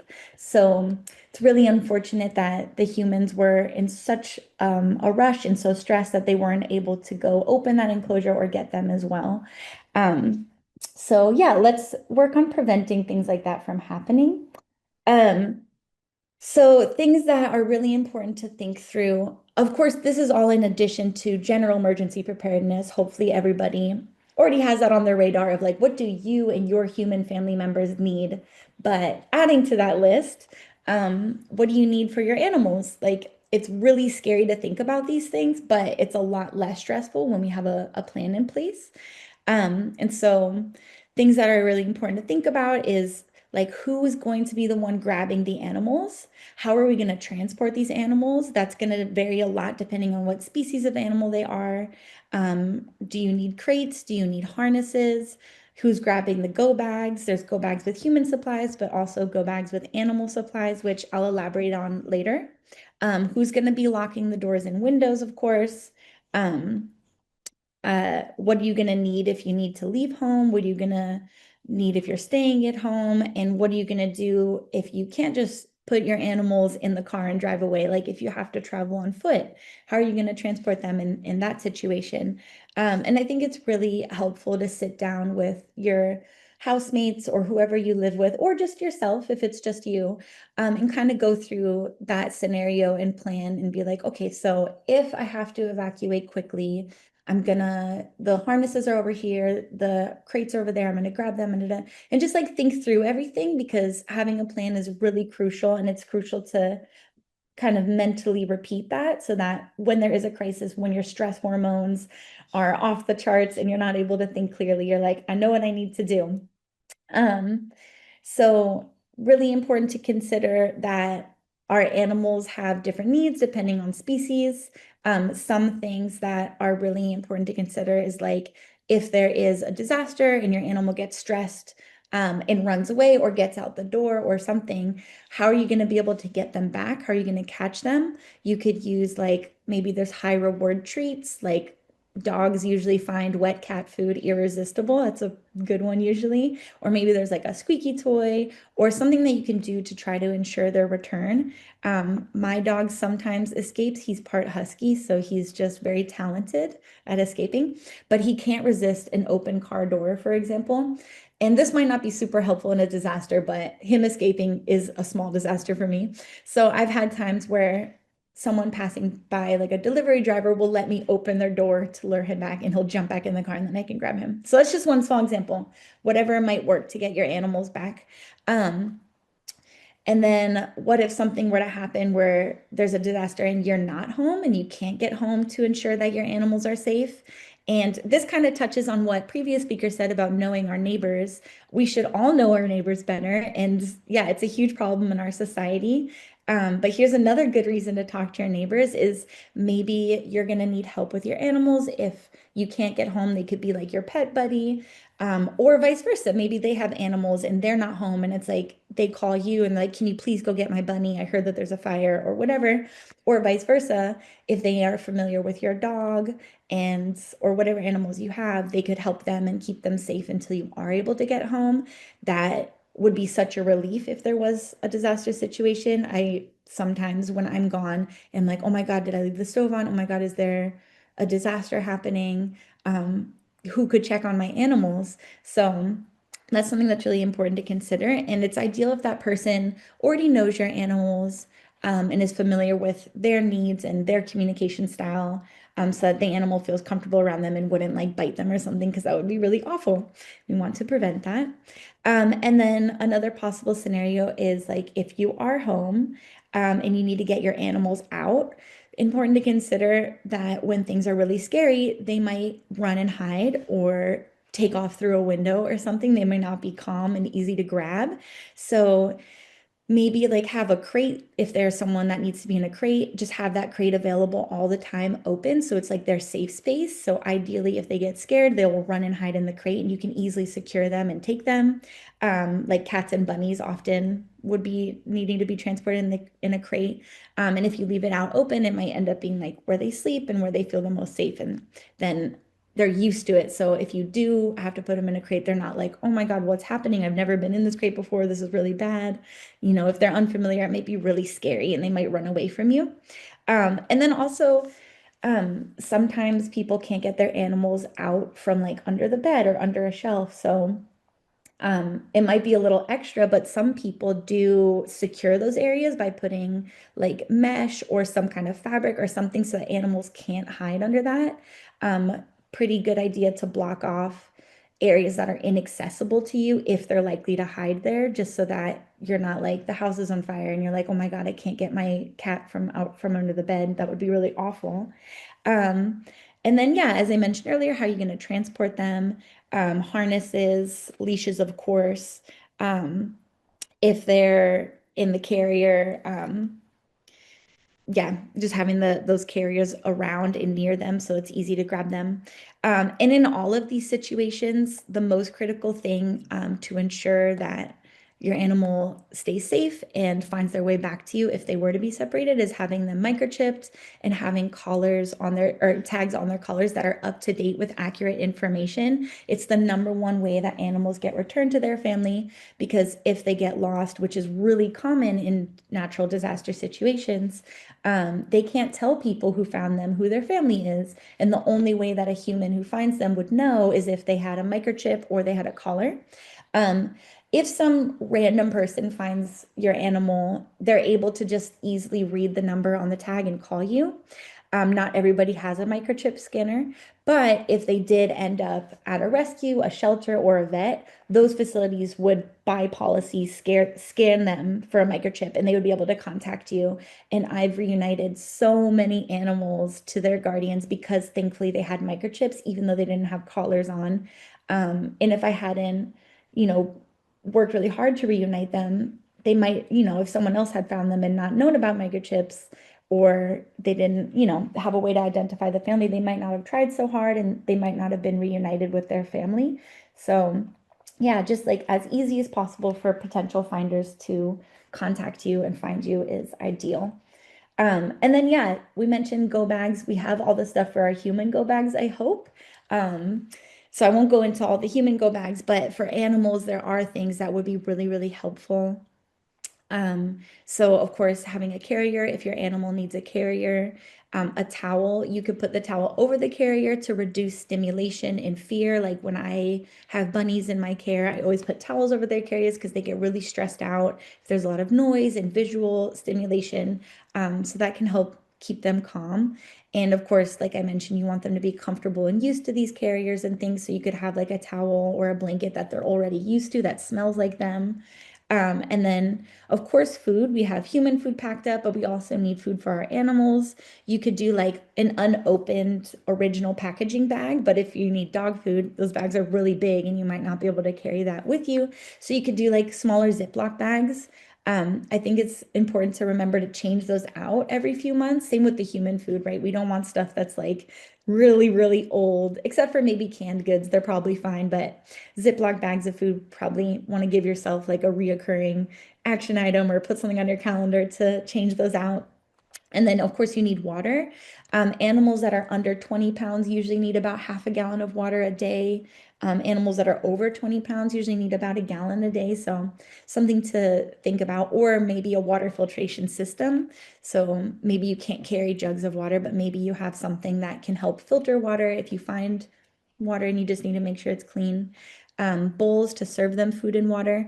I have these like rubber pop-out bowls. People might have seen them, usually clipped to like a dog walker's thing, but they're really helpful. I've used them in a lot of emergency rescue situations. They fold flat into your bag and they have a clip, and then you can just pop them open and they're like silicone or something. And then of course, medications.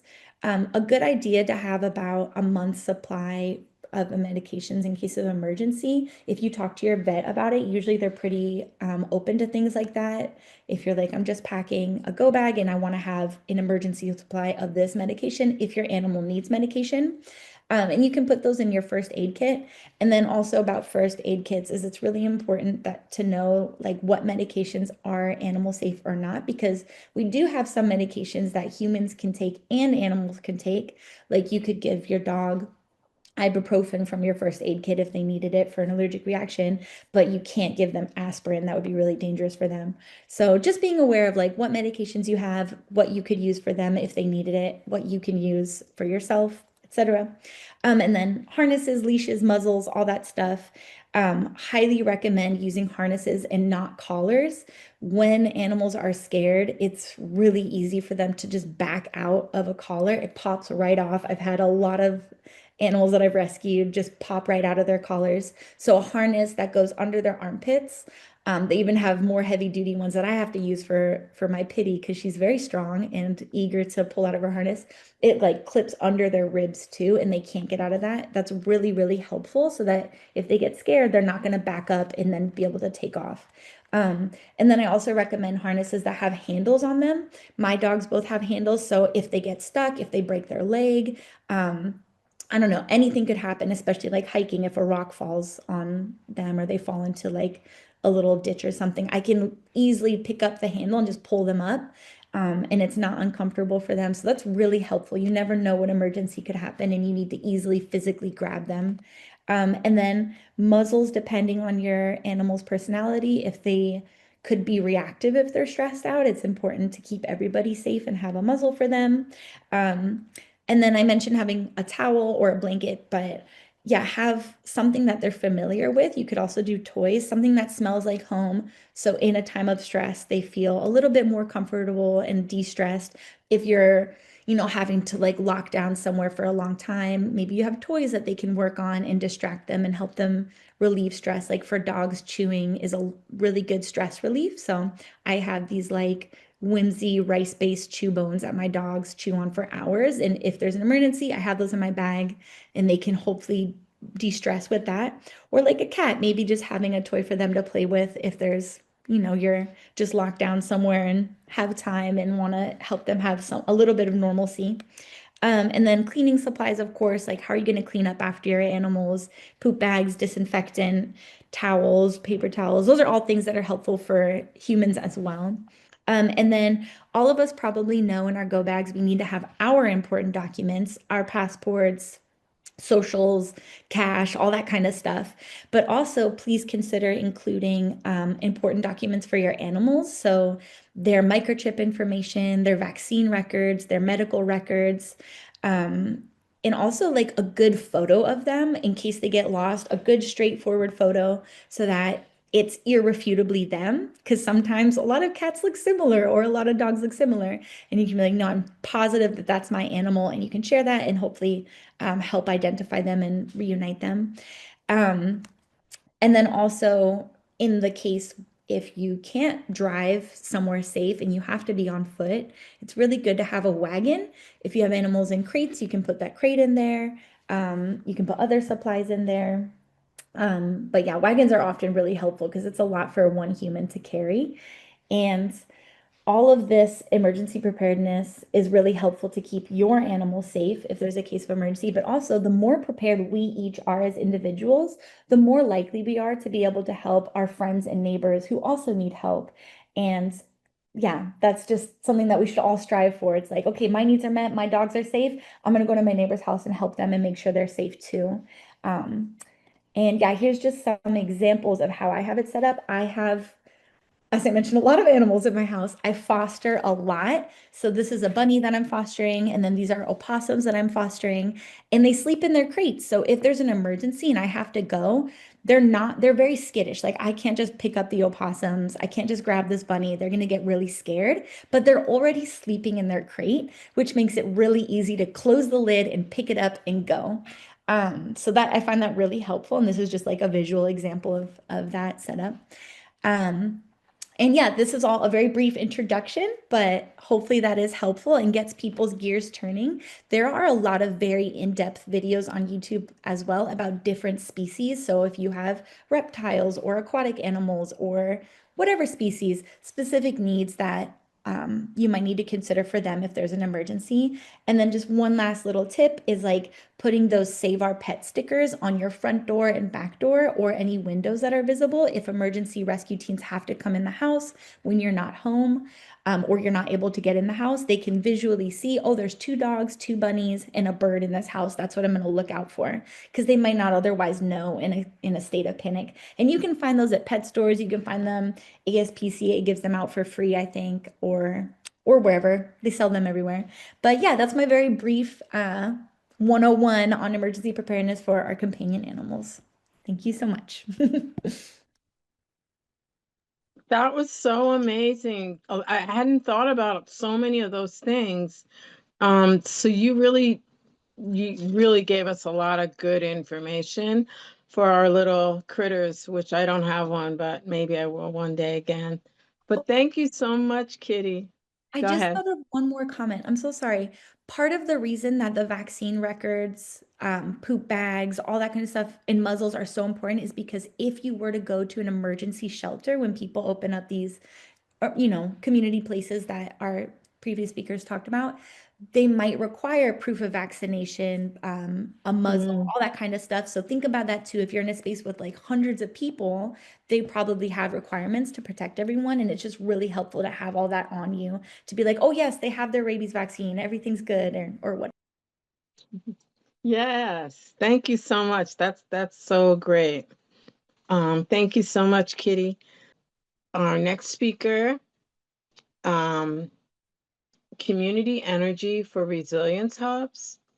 And we're going to hear from Jessica Guadalupe Tovar. She's the executive director of Local Clean Energy. So thank you, Jessica, for being here. All right, thank you so much. So I'm going to be talking about community energy for resilience hubs. If you don't know about the Local Clean Energy Alliance, I'm currently the executive director. I've been there for 10 years, started off as an organizer. So let's get into it. First and foremost, the work that I did when I came to the Local Clean Energy Alliance was really to organize and build an alliance. And that alliance was intersectional and it included labor and it included social and environmental justice groups. And really, we all came together because we wanted to advocate for a local clean energy agency. And some of you might be familiar with Community Choice Energy and AVA Community Energy, formerly known as East Bay Community Energy. I'll go a little bit about some of this background before I get into our campaign. But essentially, we have a policy in the state of California that allows cities and counties to start local energy agencies that are sometimes referred to as community choice aggregators. And it's a hybrid system. They provide electricity, but they're actually buying the power for us, and then they're still using PG&E's infrastructure. So we'll talk a little bit more about that. But this agency locally, Ava Community Energy, started providing electricity service back in 2017. And a lot of the work we did was essentially to advocate for a roadmap for how to do a Green New Deal over time with this money that we're paying towards electricity. So we'll talk a little bit more about that.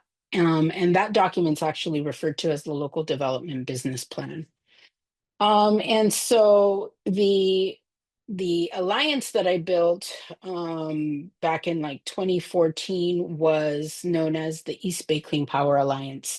And since the agency changed their name, we actually changed our name and expanded to include organizations that now represent what is Ava Community Energy's territory.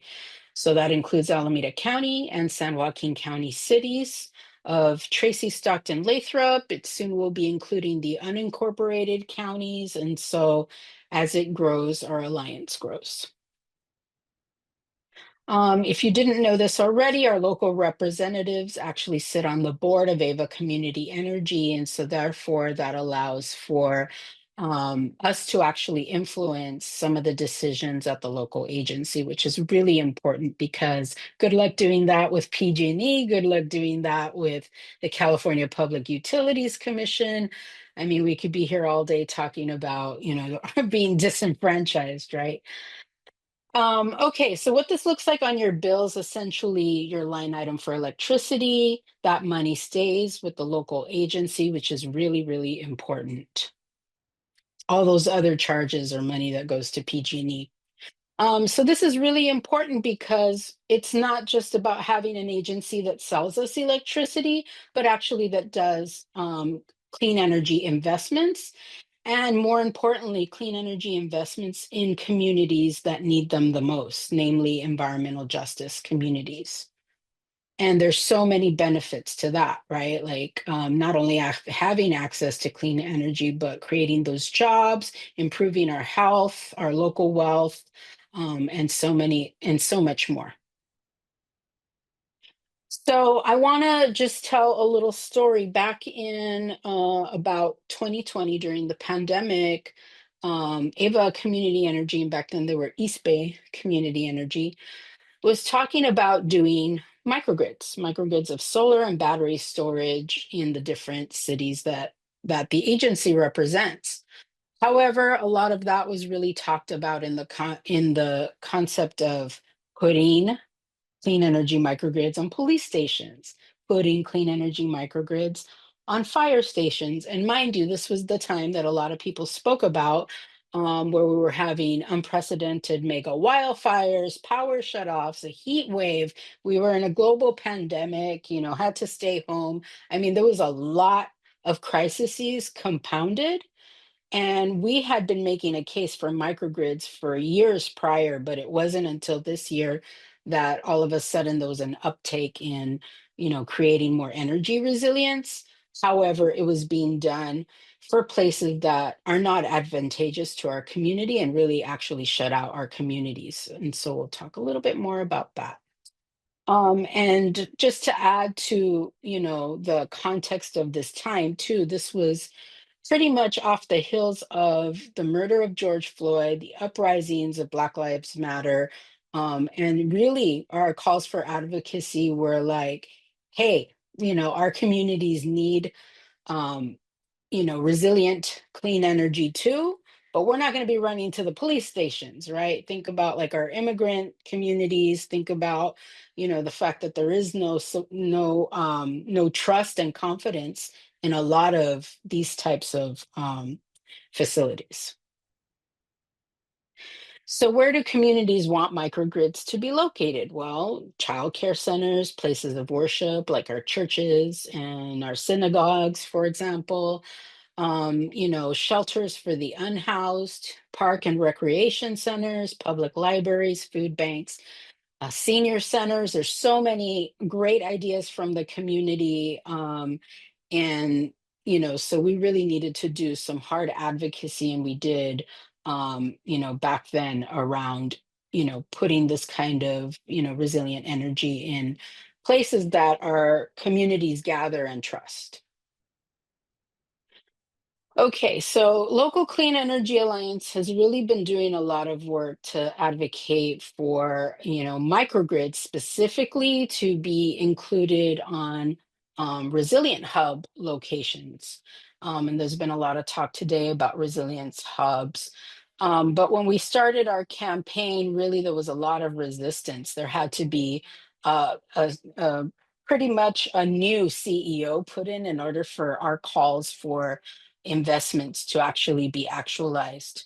And so when we started this campaign, about 32 organizations throughout Alameda and San Joaquin County signed on to pretty call on Ava Community Energy to see and hear us and take action on resilience hubs.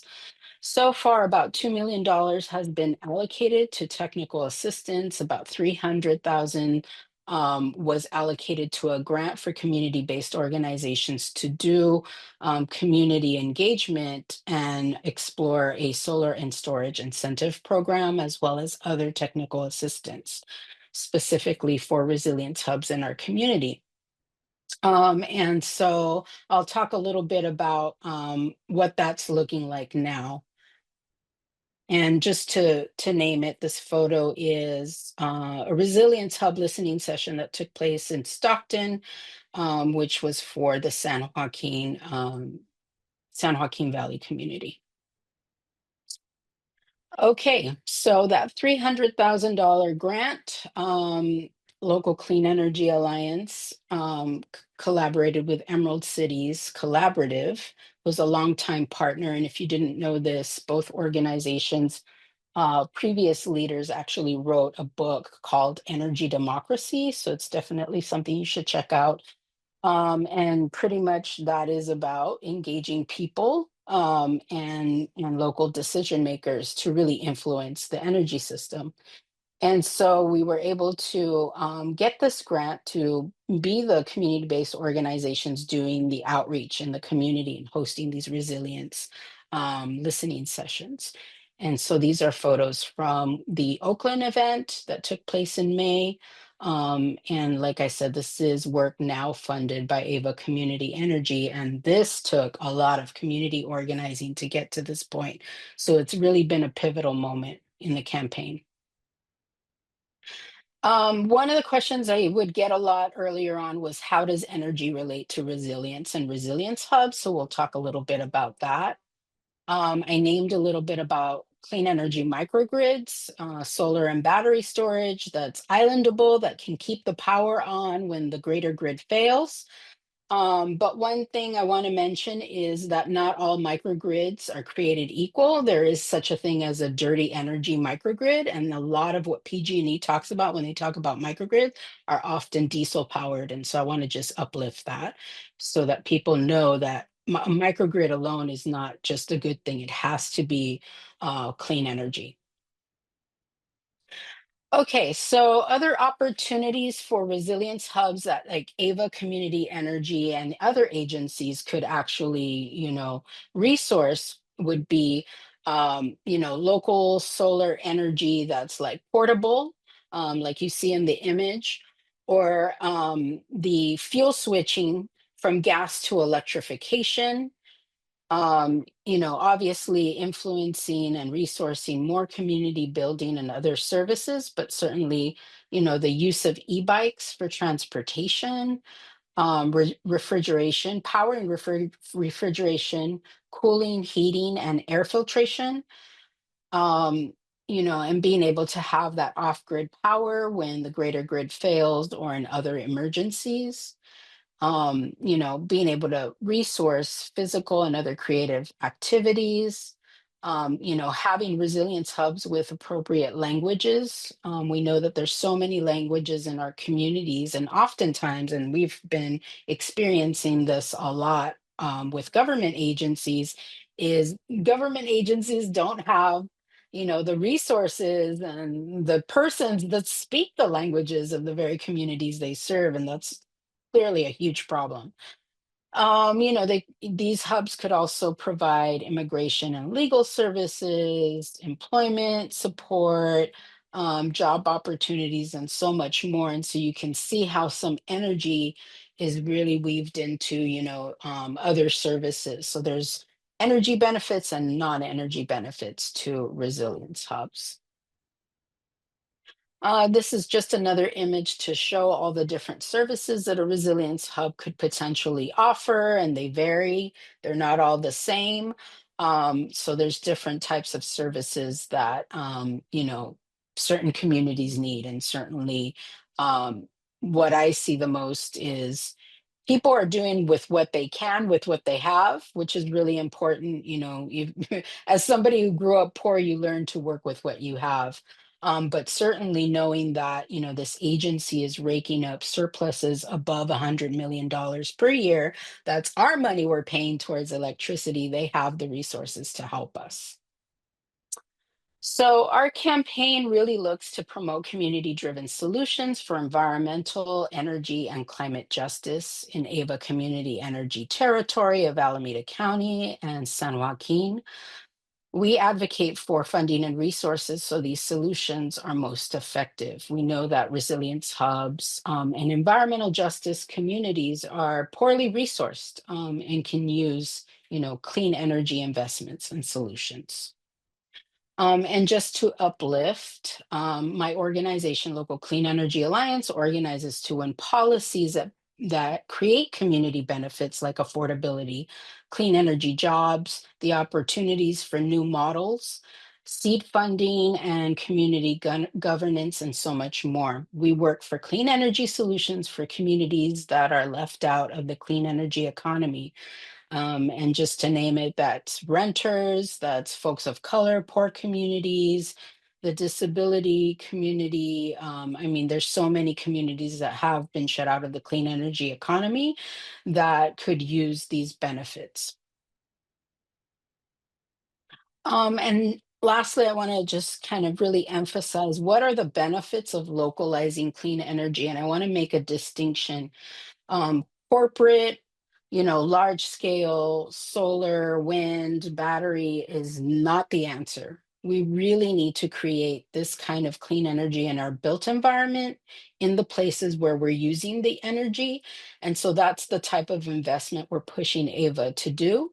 We needed it for the resilience, for creating the jobs, for transforming our communities, for having reliable electricity, and overall reducing pollution in our communities. And that is actually what will reduce pollution that causes climate change. And just to give it an analogy, in the same way you see local farms and local farmers being of value to our communities and producing healthy local food, it's the same with energy. If we're reliant on energy from far away, we're part of that corporate problem. And it's not really, increasing or improving, I should say, the health of our own communities. So lastly, I just want to say, will you join us in advocating with the Local Clean Energy Alliance for Resilience Hub resources and funding so that we can actualize these benefits in our communities? This is a group photo from our Resilience Hub listening session in May. It was a lot of fun, and I hope that we can get your support. So this is the Local Clean Energy Alliance. This is my email and phone number. Please stay in touch. We can use a lot more support in pressuring Ava to really support resilience hubs and other environmental justice needs in our communities. Clean power to the people. Thank you very much.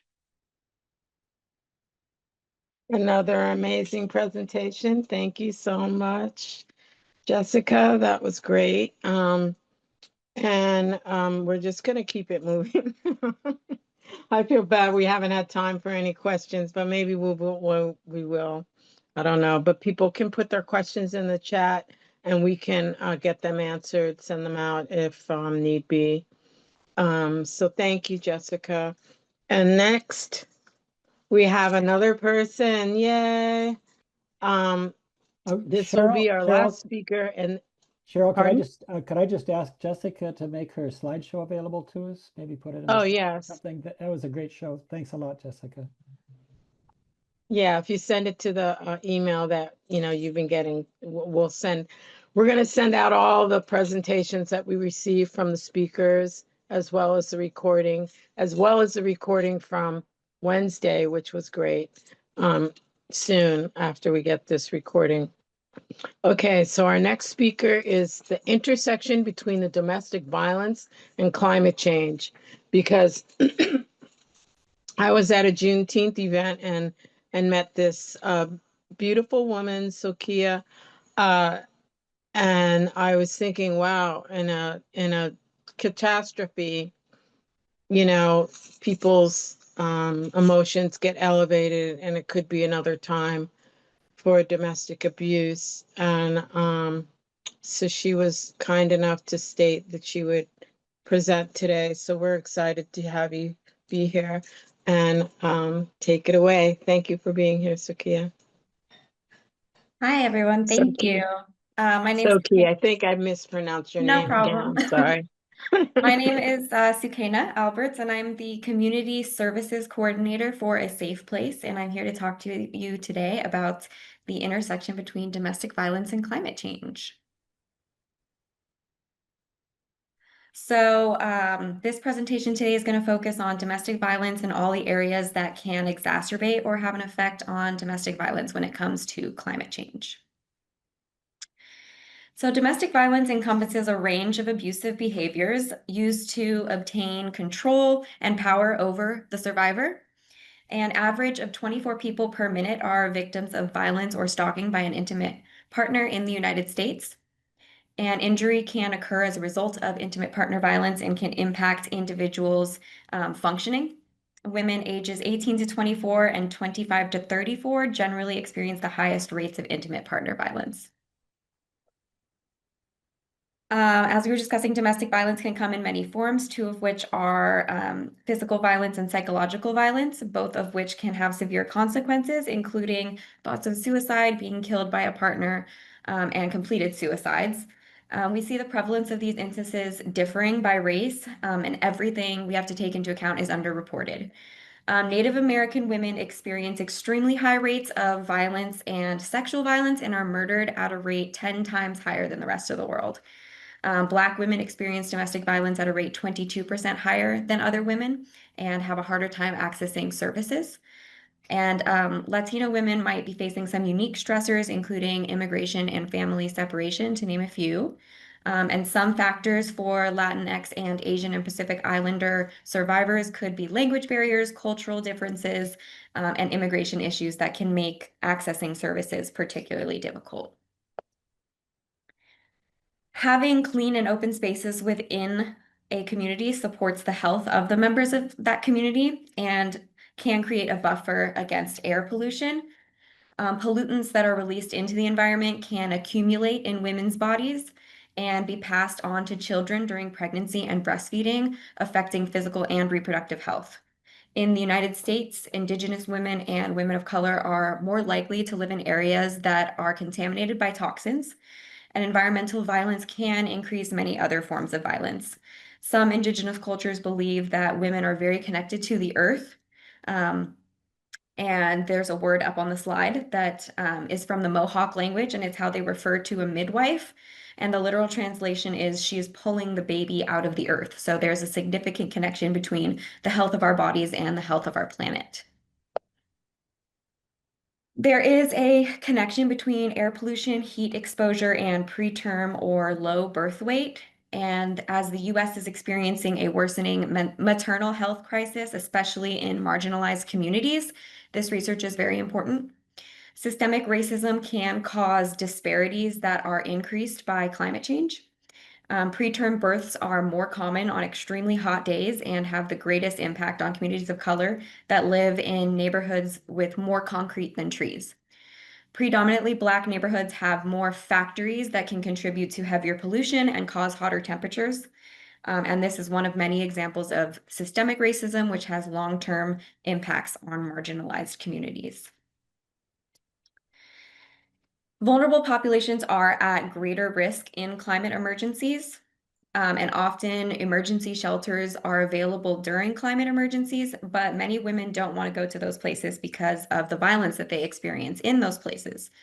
And in regard to gender-based violence, activities that increase the climate burden are happening mainly in communities of color, and the workforce for these companies tends to be largely male, which has also been shown to increase sexual violence, domestic violence, and human trafficking, this influx of the male work population. And gender-based violence is one of the most widespread human rights violations globally and a significant public health concern, posing a major obstacle to achieving gender equality. And speaking of gender equality, there are some significant or specific connections between climate change and women's health. Women and girls are displaced from their homes at much higher rates than men during a climate crisis. And so if we think about the recent flooding in Texas, or the California fires earlier this year, generally women are going to be more likely to be displaced from their homes. And these natural disasters hit people in low-income communities much harder. Climate change can prevent access to sexual and reproductive health care and reduce economic opportunities and increase vulnerability to sexual and gender-based violence. During climate crises, adolescent girls are at an increased risk of sexual and gender-based violence, child marriage, and pregnancy. And there are lasting consequences that fall on marginalized women, including those living in poverty, Indigenous women, and women of color. Climate change threatens women's health, safety, and autonomy. Economic inequality and disproportionate responsibility for caregiving between men and women are two primary factors contributing to this increased vulnerability to climate change. In Bangladesh, the cyclone centers can put women and girls at risk for sexual harassment and rape, and other times they're not even allowed to go to these centers. And in some places like Mozambique, natural disasters can prevent women from emergency health care if their husbands aren't around to grant them the permission to get that care. The 2024 earthquake in Japan damaged several nuclear facilities and highlighted the need to improve evacuation plans.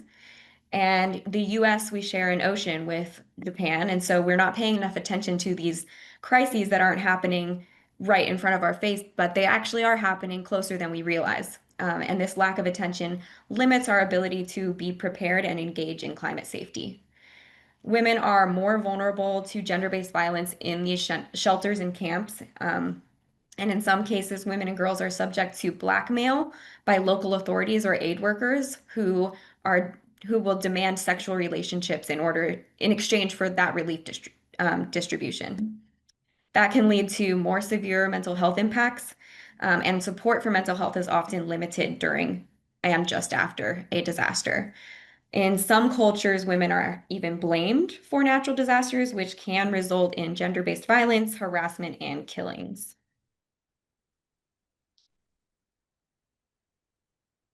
So pollutants also can be passed generationally through a woman's body and transferred during pregnancy. Climate change places pregnant women at increased risk of miscarriage, early labor, climate-related disease, and pregnancy complications that could lead to illness, injury, and death. Preterm birth and stillbirths are more common during climate emergencies and in higher temperatures, and can impact a woman's health and can lead to infant mortality. And again, these experiences differ by race and disproportionately impact Black women and women of color. Now, there's also strong evidence that heat impacts birth outcomes. And now that we have that evidence, hopefully it will lead to policy change, promote awareness, and eventually decrease risk and disparities. Climate change affects all generations because health conditions are exacerbated by extreme heat, and we've seen higher temperatures in the last 10 years than we have over the last 100 years. Extreme weather affects elders who may be living on a fixed income and increases their chances of stroke, death, and psychological stress.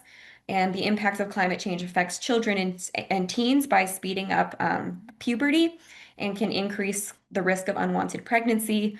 Also, floods can contaminate and pollute soil, which can be transferred into the foods that we eat.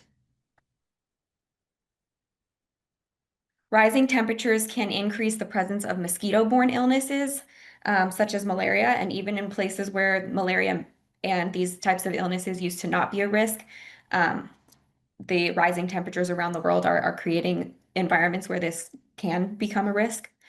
And when these illnesses come into places where they've never been before, people haven't been exposed to them before, that can be deadly. And pregnant people can be especially vulnerable. Mosquito-borne illnesses increase a woman's chance of miscarriage and can cause the baby to be born with significant health challenges. Climate change is expanding in areas where mosquitoes flourish by creating warmer and wetter environments. So more mosquitoes because of that breeding ground that's being created. And so the prevalence of mosquito and the diseases that they carry is also increasing. Lots of global research is going on to combat these things, but climate change does make it difficult. Shifts in climate can have an impact on human violence. Sometimes emergencies impact economic stability, farming and food, and extreme weather events can increase stress. These events have been linked to increases in intimate partner violence, domestic violence, and gender-based violence in general. Women in particular experience higher levels of domestic violence, sexual intimidation, human trafficking, and rape, and sometimes even years after a disaster, this still occurs. Gender is often overlooked when examining climate issues. However, responding to climate change should include making plans to protect women's safety. So through what I've talked about today, what we've learned about, we can see the importance of continuing to examine the intersection of climate change and domestic violence. The World Health Organization and the UN provide a list of suggestions for global progress, which include gender equality and women's health, because it's recognized that it makes countries overall healthier. Resistance is growing among Indigenous and other marginalized populations and among women in general. More research is needed to fully understand the intersections of sexual and reproductive health and climate. And a lot of research has traditionally been focused on men, so there's additional research needed.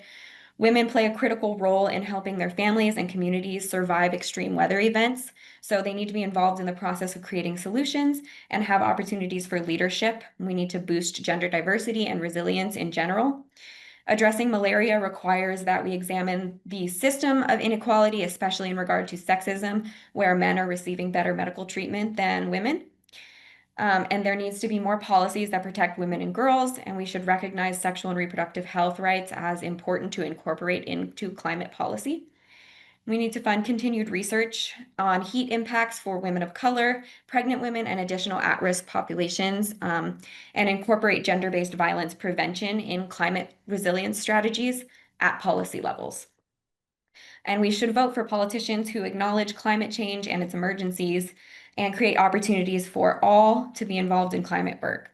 Basically, in sum, the solutions to the climate crisis should be addressing the systemic inequalities and harmful practices that are at the heart of climate change, gender-based violence, and the denial of sexual and reproductive health rights. So these are some references. And then just very briefly, I came to you here from A Safe Place. And our mission is to end domestic violence by providing survivors and their children with a safe shelter and resources to break the cycle of violence for at-risk populations and diverse communities. We do this by providing a variety of community services to all gender identities. And all of these services are listed up on the slide for you there. You can follow us on social media at A Safe Place Oakland or visit our website for additional information. And I'm the Community Services Coordinator, so for any information, presentations, questions about what we have available for the community, you can also contact me. I did not put my contact information on the slide, but I can drop it into the chat. And I will take any questions or comments. Thank you all. Wow, that was amazing. Thank you. That was amazing. I'm on 2 different devices because I'm having issues. So, but that was really great. Really, really great. It was an action-packed presentation, but it was so much information that's useful and helpful and related to the climate. So you did an awesome job. So I'm so grateful. And I feel like I'm giving you a virtual hug right now because that was just like something that you didn't understand when I first talked to you, but you really put it together in an awesome, awesome way. So thank you so much. Yeah. And now, after all of that being prepared, we have to remember to prepare our bodies. So we're going to hear from, I don't know if you can, let me put my camera on this one too. I don't know what's going on. We're going to hear from Chandra. She's an amazing human. She's been with CEMTF a few times and Mobilize Berkeley to bring us the joy of Qigong. And so we're going to do climate, health, and Qigong. with Chandra Collins. She's a plant-forward culinary chef instructor, a nutrition coach, a Qigong instructor, a speaker, author, and breast cancer survivor. So thank you, Chandra, for being here. And you can take it away. Thank you, Cheryl, for always asking. Welcome, everyone. So you just have learned lots of information, and Qigong is not here to erase it, but it is to bring you back to a place of calm in your body, mind, and spirit. For anyone who doesn't know, well, let me introduce myself. Cheryl did a great job, but I'm Chandra, and I've been practicing Qigong for well over 35 years. I know most people are looking for that someone who looks more of that traditional Chinese medicine type to come in, and then they get me. So I have been practicing for a long time. So I want to turn And on the speaker so I can hear what she's Qigong saying. is an ancient exercise focusing on the health and wellness of the body. It's a moving meditation. When I started, I couldn't sit and Om. I probably still can't do it too well at this point in time. And it combines gentle movement, deep breathing, meditation, visualization, and a positive mental focus. It's based on the concepts of traditional Chinese medicine and acupuncture, and it's an ancient system of healthcare that focuses on what is called the qi, or our energy force. So I'm going to ask you to get up out of your seats, shake it off a little bit. You get to follow me in some movement. I'm going to start some music. Let me know if the music is too loud, because it's important that you hear me. And it's important also that if you're wearing layers, to be able to take them off or on, because you're going to be moving energy and you might get hot or you might get cold. Have something to drink, and here we go. Any questions before we start?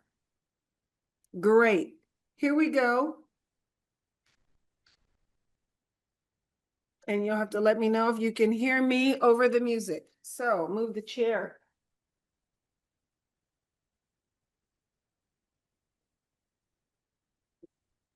So how I'd like to start is, let's take some nice deep breaths. Just get in a nice relaxed space. We're going to lift our arms up overhead, nice and round like we're holding the earth, and bring them down in front. I'll turn just so you can see what I'm doing. So inhale up and exhale, bringing those arms down.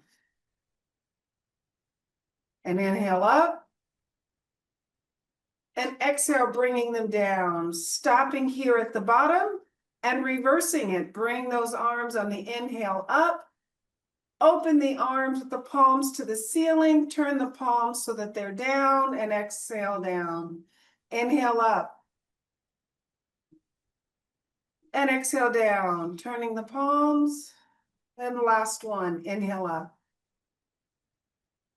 We always start with a very short warm-up. We're going to shorten the warm-up today. All right, shake it out. We always shake out the energy in the middle. Let's start with warming up our necks, turning from one side through the center meridian to the other.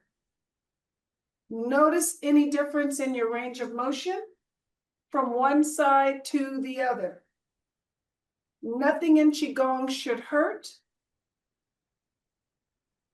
Just slow, gentle movements, and back to the center. We're now taking our ear and we're bringing it towards our shoulder. Same thing. Notice any difference in your range of motion, any tightness. Qigong is slow, gentle movements. Slow because we're switching our body from the stresses that we've had and back to the center, from sympathetic to parasympathetic, which means slow and gentle. Okay.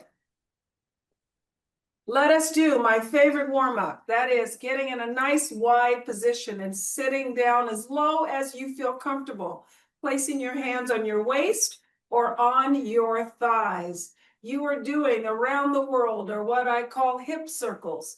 Slow, don't go up and down, just slow, gentle movements around in a circle. I love an exercise that can warm up or have multiple functions. This warms up your ankles and your knees, your hips, and your back. When you completed 3 in one direction, switch directions.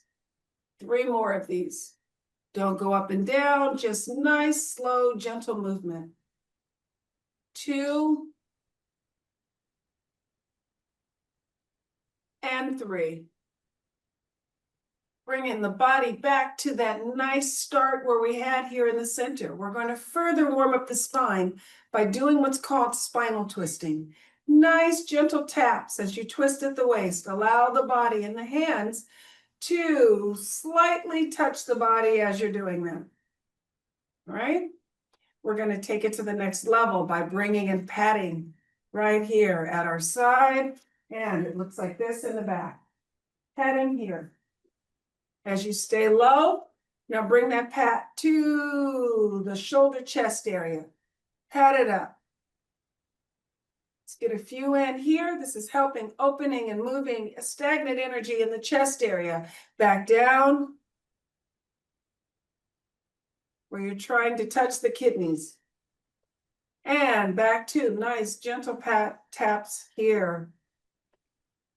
All right, back to center. Take one leg, bring it together, and shake it out. Okay, let's warm up our wrists and our ankles with the toe and the wrist in one direction. Switch to the other direction. Other foot.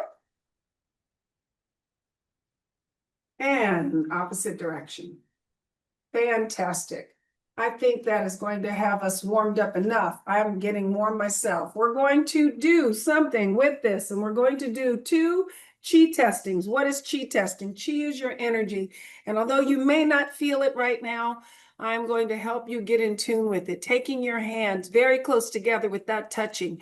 You're moving your hands backwards and forwards without touching. See if you feel heat. See if you feel a magnetism.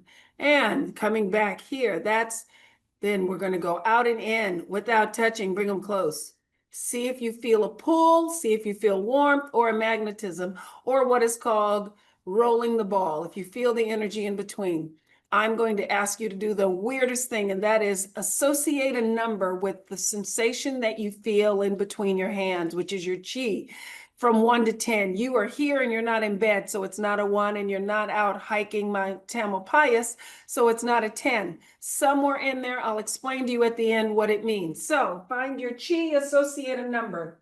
If you are female, take your right hand, placing it 2 fingers below your belly button.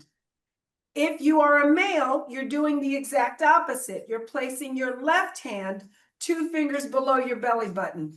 The opposite hand goes 2 fingers above your belly button, which this area is called your dantian. Your feet are shoulder width apart. Your knees are nice and soft. Connect your tongue to your upper palate.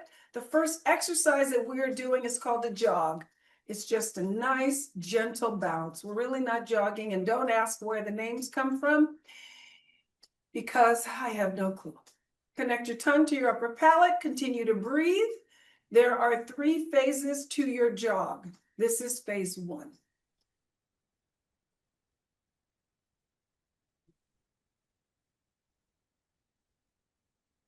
Continue to allow your knees to move. I am going to stop only to show and demo what your hands will be doing next.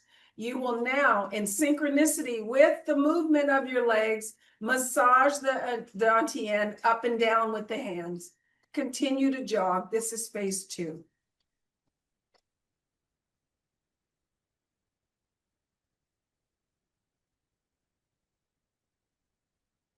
Phase 3 of your jog. The hand that's at the lower dantian releases with the palm forward. The hand that's on the upper dantian releases with the palm backwards. Starting with imagining there is water flowing from your neck, down your shoulders, down your arms, and now you're going to flick that water onto the ground below, and you still have your tongue connected with your upper palate as you continue to jog. You are jackhammering stagnant chi right now. It is believed in traditional Chinese medicine and Eastern cultures that stagnant chi is the precursor to dis-ease, which translates to dis-ease in the body. Slowing it down back to what we call ready position. Ready position is feet shoulder width apart. Knees are soft, not locked. Hips are square. Shoulders are in place. Arms are gently hanging by your sides and you're looking forward. This is the position we start and stop most exercises. We're going to start with opening exercise, cupping the hands. We're scooping chi up and around. Our fingertips are coming together, almost touching. I'm turning to demonstrate. You're going to press the chi or the energy. I'm a chef as well. Down into the earth. Press a platter very close to the body without touching, all the way down. Inhale as you scoop the chi up. Exhale as you press that platter coming down. Inhale up. This time we'll add the knees. Exhale, pressing the platter down with the knees. 3 more. Inhale up. Exhale down. 2 more. Inhale up. And exhale down with the knees. Last one. Inhale up. And exhale down. Fantastic. Bring it back to ready position. Shake it out. We're going to go to advanced. We're doing a two-parter. We're doing a flying crane. Feet are a little wider than normal for ready position. One hand goes on top of the other. This is your beak. Your beak starts here. The first position is raising your beak to shoulder height. The second part is bringing it down. Now we're going to fly. I'll turn the demo. You're bringing your hands back where the palms are up. Your chest is up and so is your chin. You're flying. You're a flying crane. Then you're bringing that from that position back to the original start. It looks like inhale to chest height and exhale down. Inhale to fly, chest open, palms up. And exhale down. We're adding the knees. Inhale to chest height. Adding the knees as you exhale, bringing it down. Inhale, standing to fly. And exhale with the knees back down to the beginning. Inhale to chest height. Exhale down with the knees. Inhale to fly, stand up. Exhale with the knees down. 2 more. Inhale to chest height. Exhale down. Inhale to fly. And exhale back down. Last one. Inhale to chest height. And down. Inhale to fly. And back down. And back to ready position. Shake it out. We're going to turn it to an angle right now. You have 1 foot in front of the other.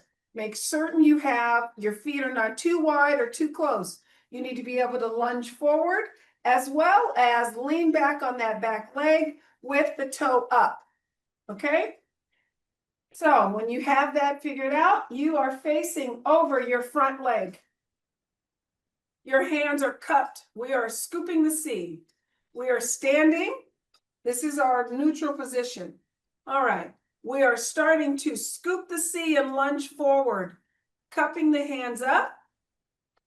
We're now coming to neutral with the hands overhead. We're letting go of the sea. We're leaning back on that back leg as we bring the arms back around. And then again, we are scooping the sea in a nice lunge. As you come up, you let go of the sea and you scoop it around, leaning back on that back leg. One nice gentle movement. Inhale as you're scooping the sea up. When you get to neutral, exhale as you let the sea go. 2 more. Inhale, scooping the sea. Exhale, letting the sea go. Last one. Inhale, scooping the sea. Exhale, letting the sea go. And bring that back leg forward. Shake it out. Other foot. Here we go. 1 foot front and 1 foot back. Make sure you can go forward and leaning back with the toe up. Hands are starting in this neutral position with scooping the C, scooping forward, scoop that C up. When you come to the top, let that C go. Inhale up. Exhale, let the C go. Inhale up. Exhale, let the C go. Inhale up. Exhale, let the C go. Last one. Inhale up. Exhale, let the C go. Bring that back foot forward and shake it out. I need to check my timing. Hopefully everyone is feeling okay at this point. All right, I still have some time. I love that. All right, we're going to do what is called a spinal release. Your feet are in ready position. You have two fists. You're bringing your two fists together. Your elbows are out. You're making a triangle in front of your body. Okay? You are going, this is the movement. Your fists are coming up close, coming up in front of your face. As you bring them up, they come to a nice wide circle. The circle, you open up your chest, you squeeze your shoulder blades together, right? You're here, chest is open. Your exhale is bringing those hands back in that same direction, circle around to the fists coming in front of the face and back down to the beginning position. Now you're sucking in your abs and you're rounding your shoulders and your back. So inhale, coming up, lifting up, opening up the chest, squeezing the shoulder blades together. And exhale, bringing them together in that same circular motion, shucking in the abs and rounding the back. It is inhale up. And exhale back down. And yes, I have to change it up to you. I'm going this direction. Inhale, as you inhale up, turn the body. Open up the chest. And exhale, bringing it, turning back to the center.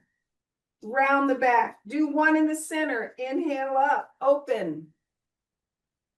Exhale, bringing it still right here in the center. Round the back. This time, turn to the opposite direction. Inhale up, turning. And exhale, bringing it back to the center.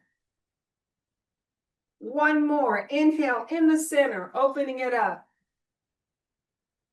And exhale, bringing it back right here. Fantastic. Shake it out. I have 5 minutes. So I am going to do what is called a flow movement. Take a nice wide stance. We want flow movements, and normally I would do Wujigong, but we don't have time for all of that, but I want to introduce you to what is considered a flow movement, okay? We have our legs wide and we're sitting as low as we can. This is called erase the board.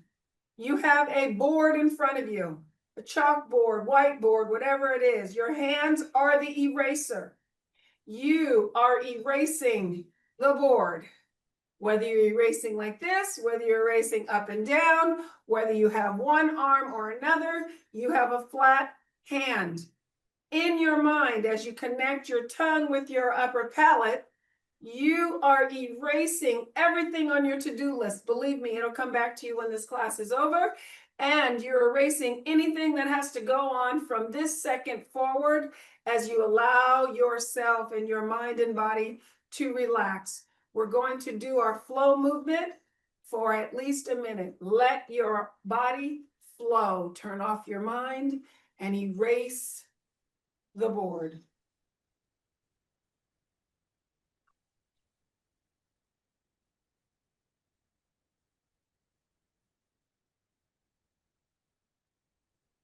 Erase your board.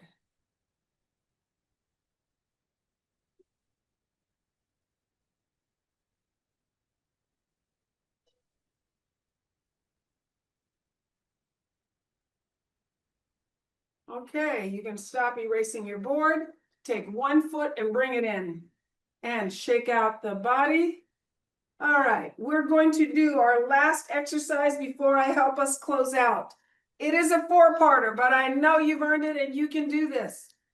All right, it is now called Ugandan chicken wings from my last year's trip to Uganda teaching nutrition and Qigong to a school of 1,500. Let me tell you, it was absolutely amazing. So it is no longer called pressing the pestle. It is called Ugandan chicken wings, and you'll see why in just a second. You start in ready position with the palms facing each other. You bring your hands up to your chest in what is called prayer position. Make sure that the thumbs are tucked in. In prayer position, you are pressing the palms. Remember, imagination, but press hard. Press your palms together hard as you bend the knees coming down. You're going to stand to chicken wings. Now you know why it's called chicken wings. You're going to poke the wall, fingertips outstretched, back to chicken wings. You're now going to push the wall with flat hands, push the wall away from you. Taking your fingertips, bringing them to your chest, you're going to press the platter down with your knees and pressing it down. Now you're starting over. Inhale to prayer position.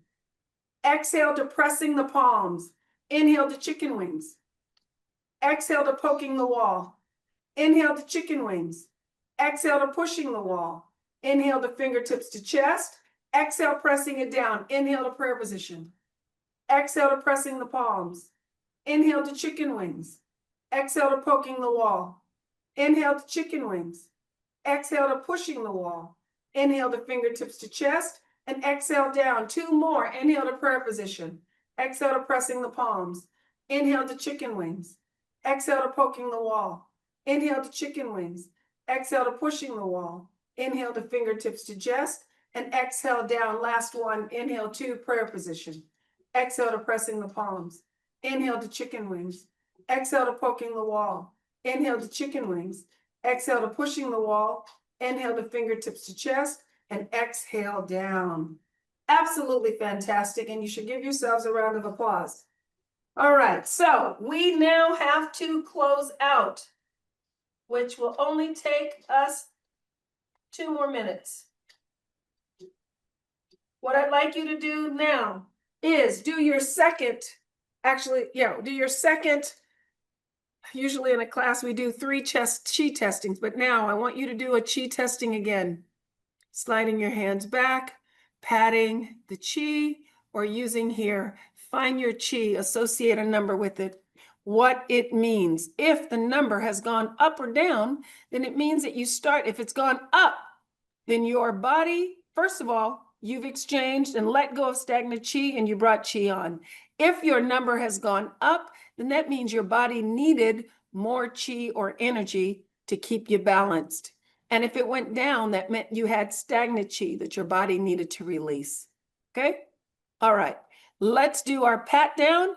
And then actually, we won't do that. We'll do our 3 namastes and a Wakanda forever. And I'll explain to you why I do those. The first namaste is to yourself for taking the time to practice. The second namaste is to everyone that is on this call because the energy of a group is longer sustaining.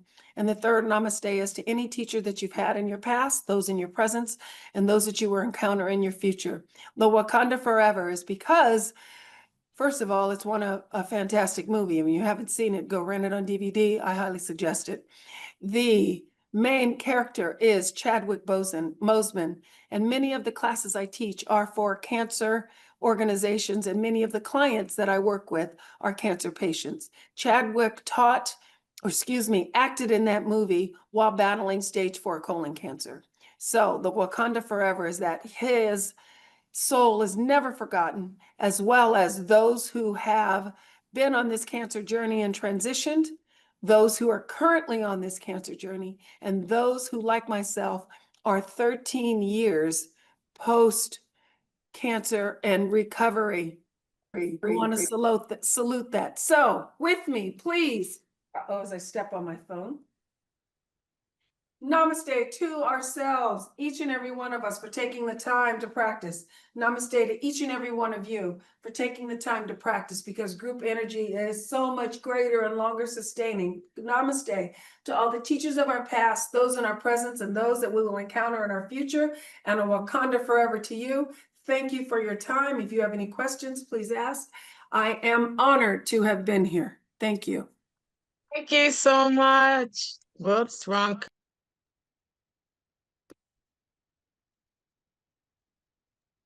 Thank you. That was a great way to close. Thank you so much. Thank you. Thank you, thank you, thank you, Chandra. Another amazing Qigong. And thank you everyone for being here. I want to thank all the speakers. Let's see. I have my list here. Hold on one second. Yeah, I want to thank Kim, Lauren, Andrea, Susan, Natasha, Kitty, Jessica, Suki, and Chandra. And again, thank you, Jack and Karina, for all that you do. Is everyone more prepared psychologically? I know I am as well. Now we'll make a plan to be prepared. So get ready, get prepared. CEMTF will send out this recording and the slides from today. If everyone shares their slides, please send me via email. And I want to also shout out again Shira Wagner, who kicked us off on Wednesday at the CEMTF general meeting. And our next general meeting is September 17th. And climate degrowth and the economy is September 19th. And then on September 20th, for the second time, we're going to have a bio blitz with CEMTF, East Bay Regional Parks, with a couple other co-sponsors such as CERC, the Student Environmental Resource Center, and their NEWT, which I can't remember what that stands for now, but all at UC Berkeley. And we're going to be meeting at Tilden Nature Area on the 20th at 9, and that's going to go through noon till noon, and we'll be doing a bio blitz. So look for that, register for that, and the climate and degrowth. And you can go to CEMTF.org and check out all the other events that we're going to be having through March 2026. These are bi-monthly virtual summit series. So please join us, and thank you all who donated. And if you haven't donated, you could donate right now by going to CEMTF.org, whatever amount is comfortable for you, or you can just register for the next event and make a small donation there, or a large donation. We'll accept anything. And we'll be grateful and thankful. And I'm so grateful and thankful for all of you being here today. And to end the day with Qigong was really amazing after hearing how we can be prepared.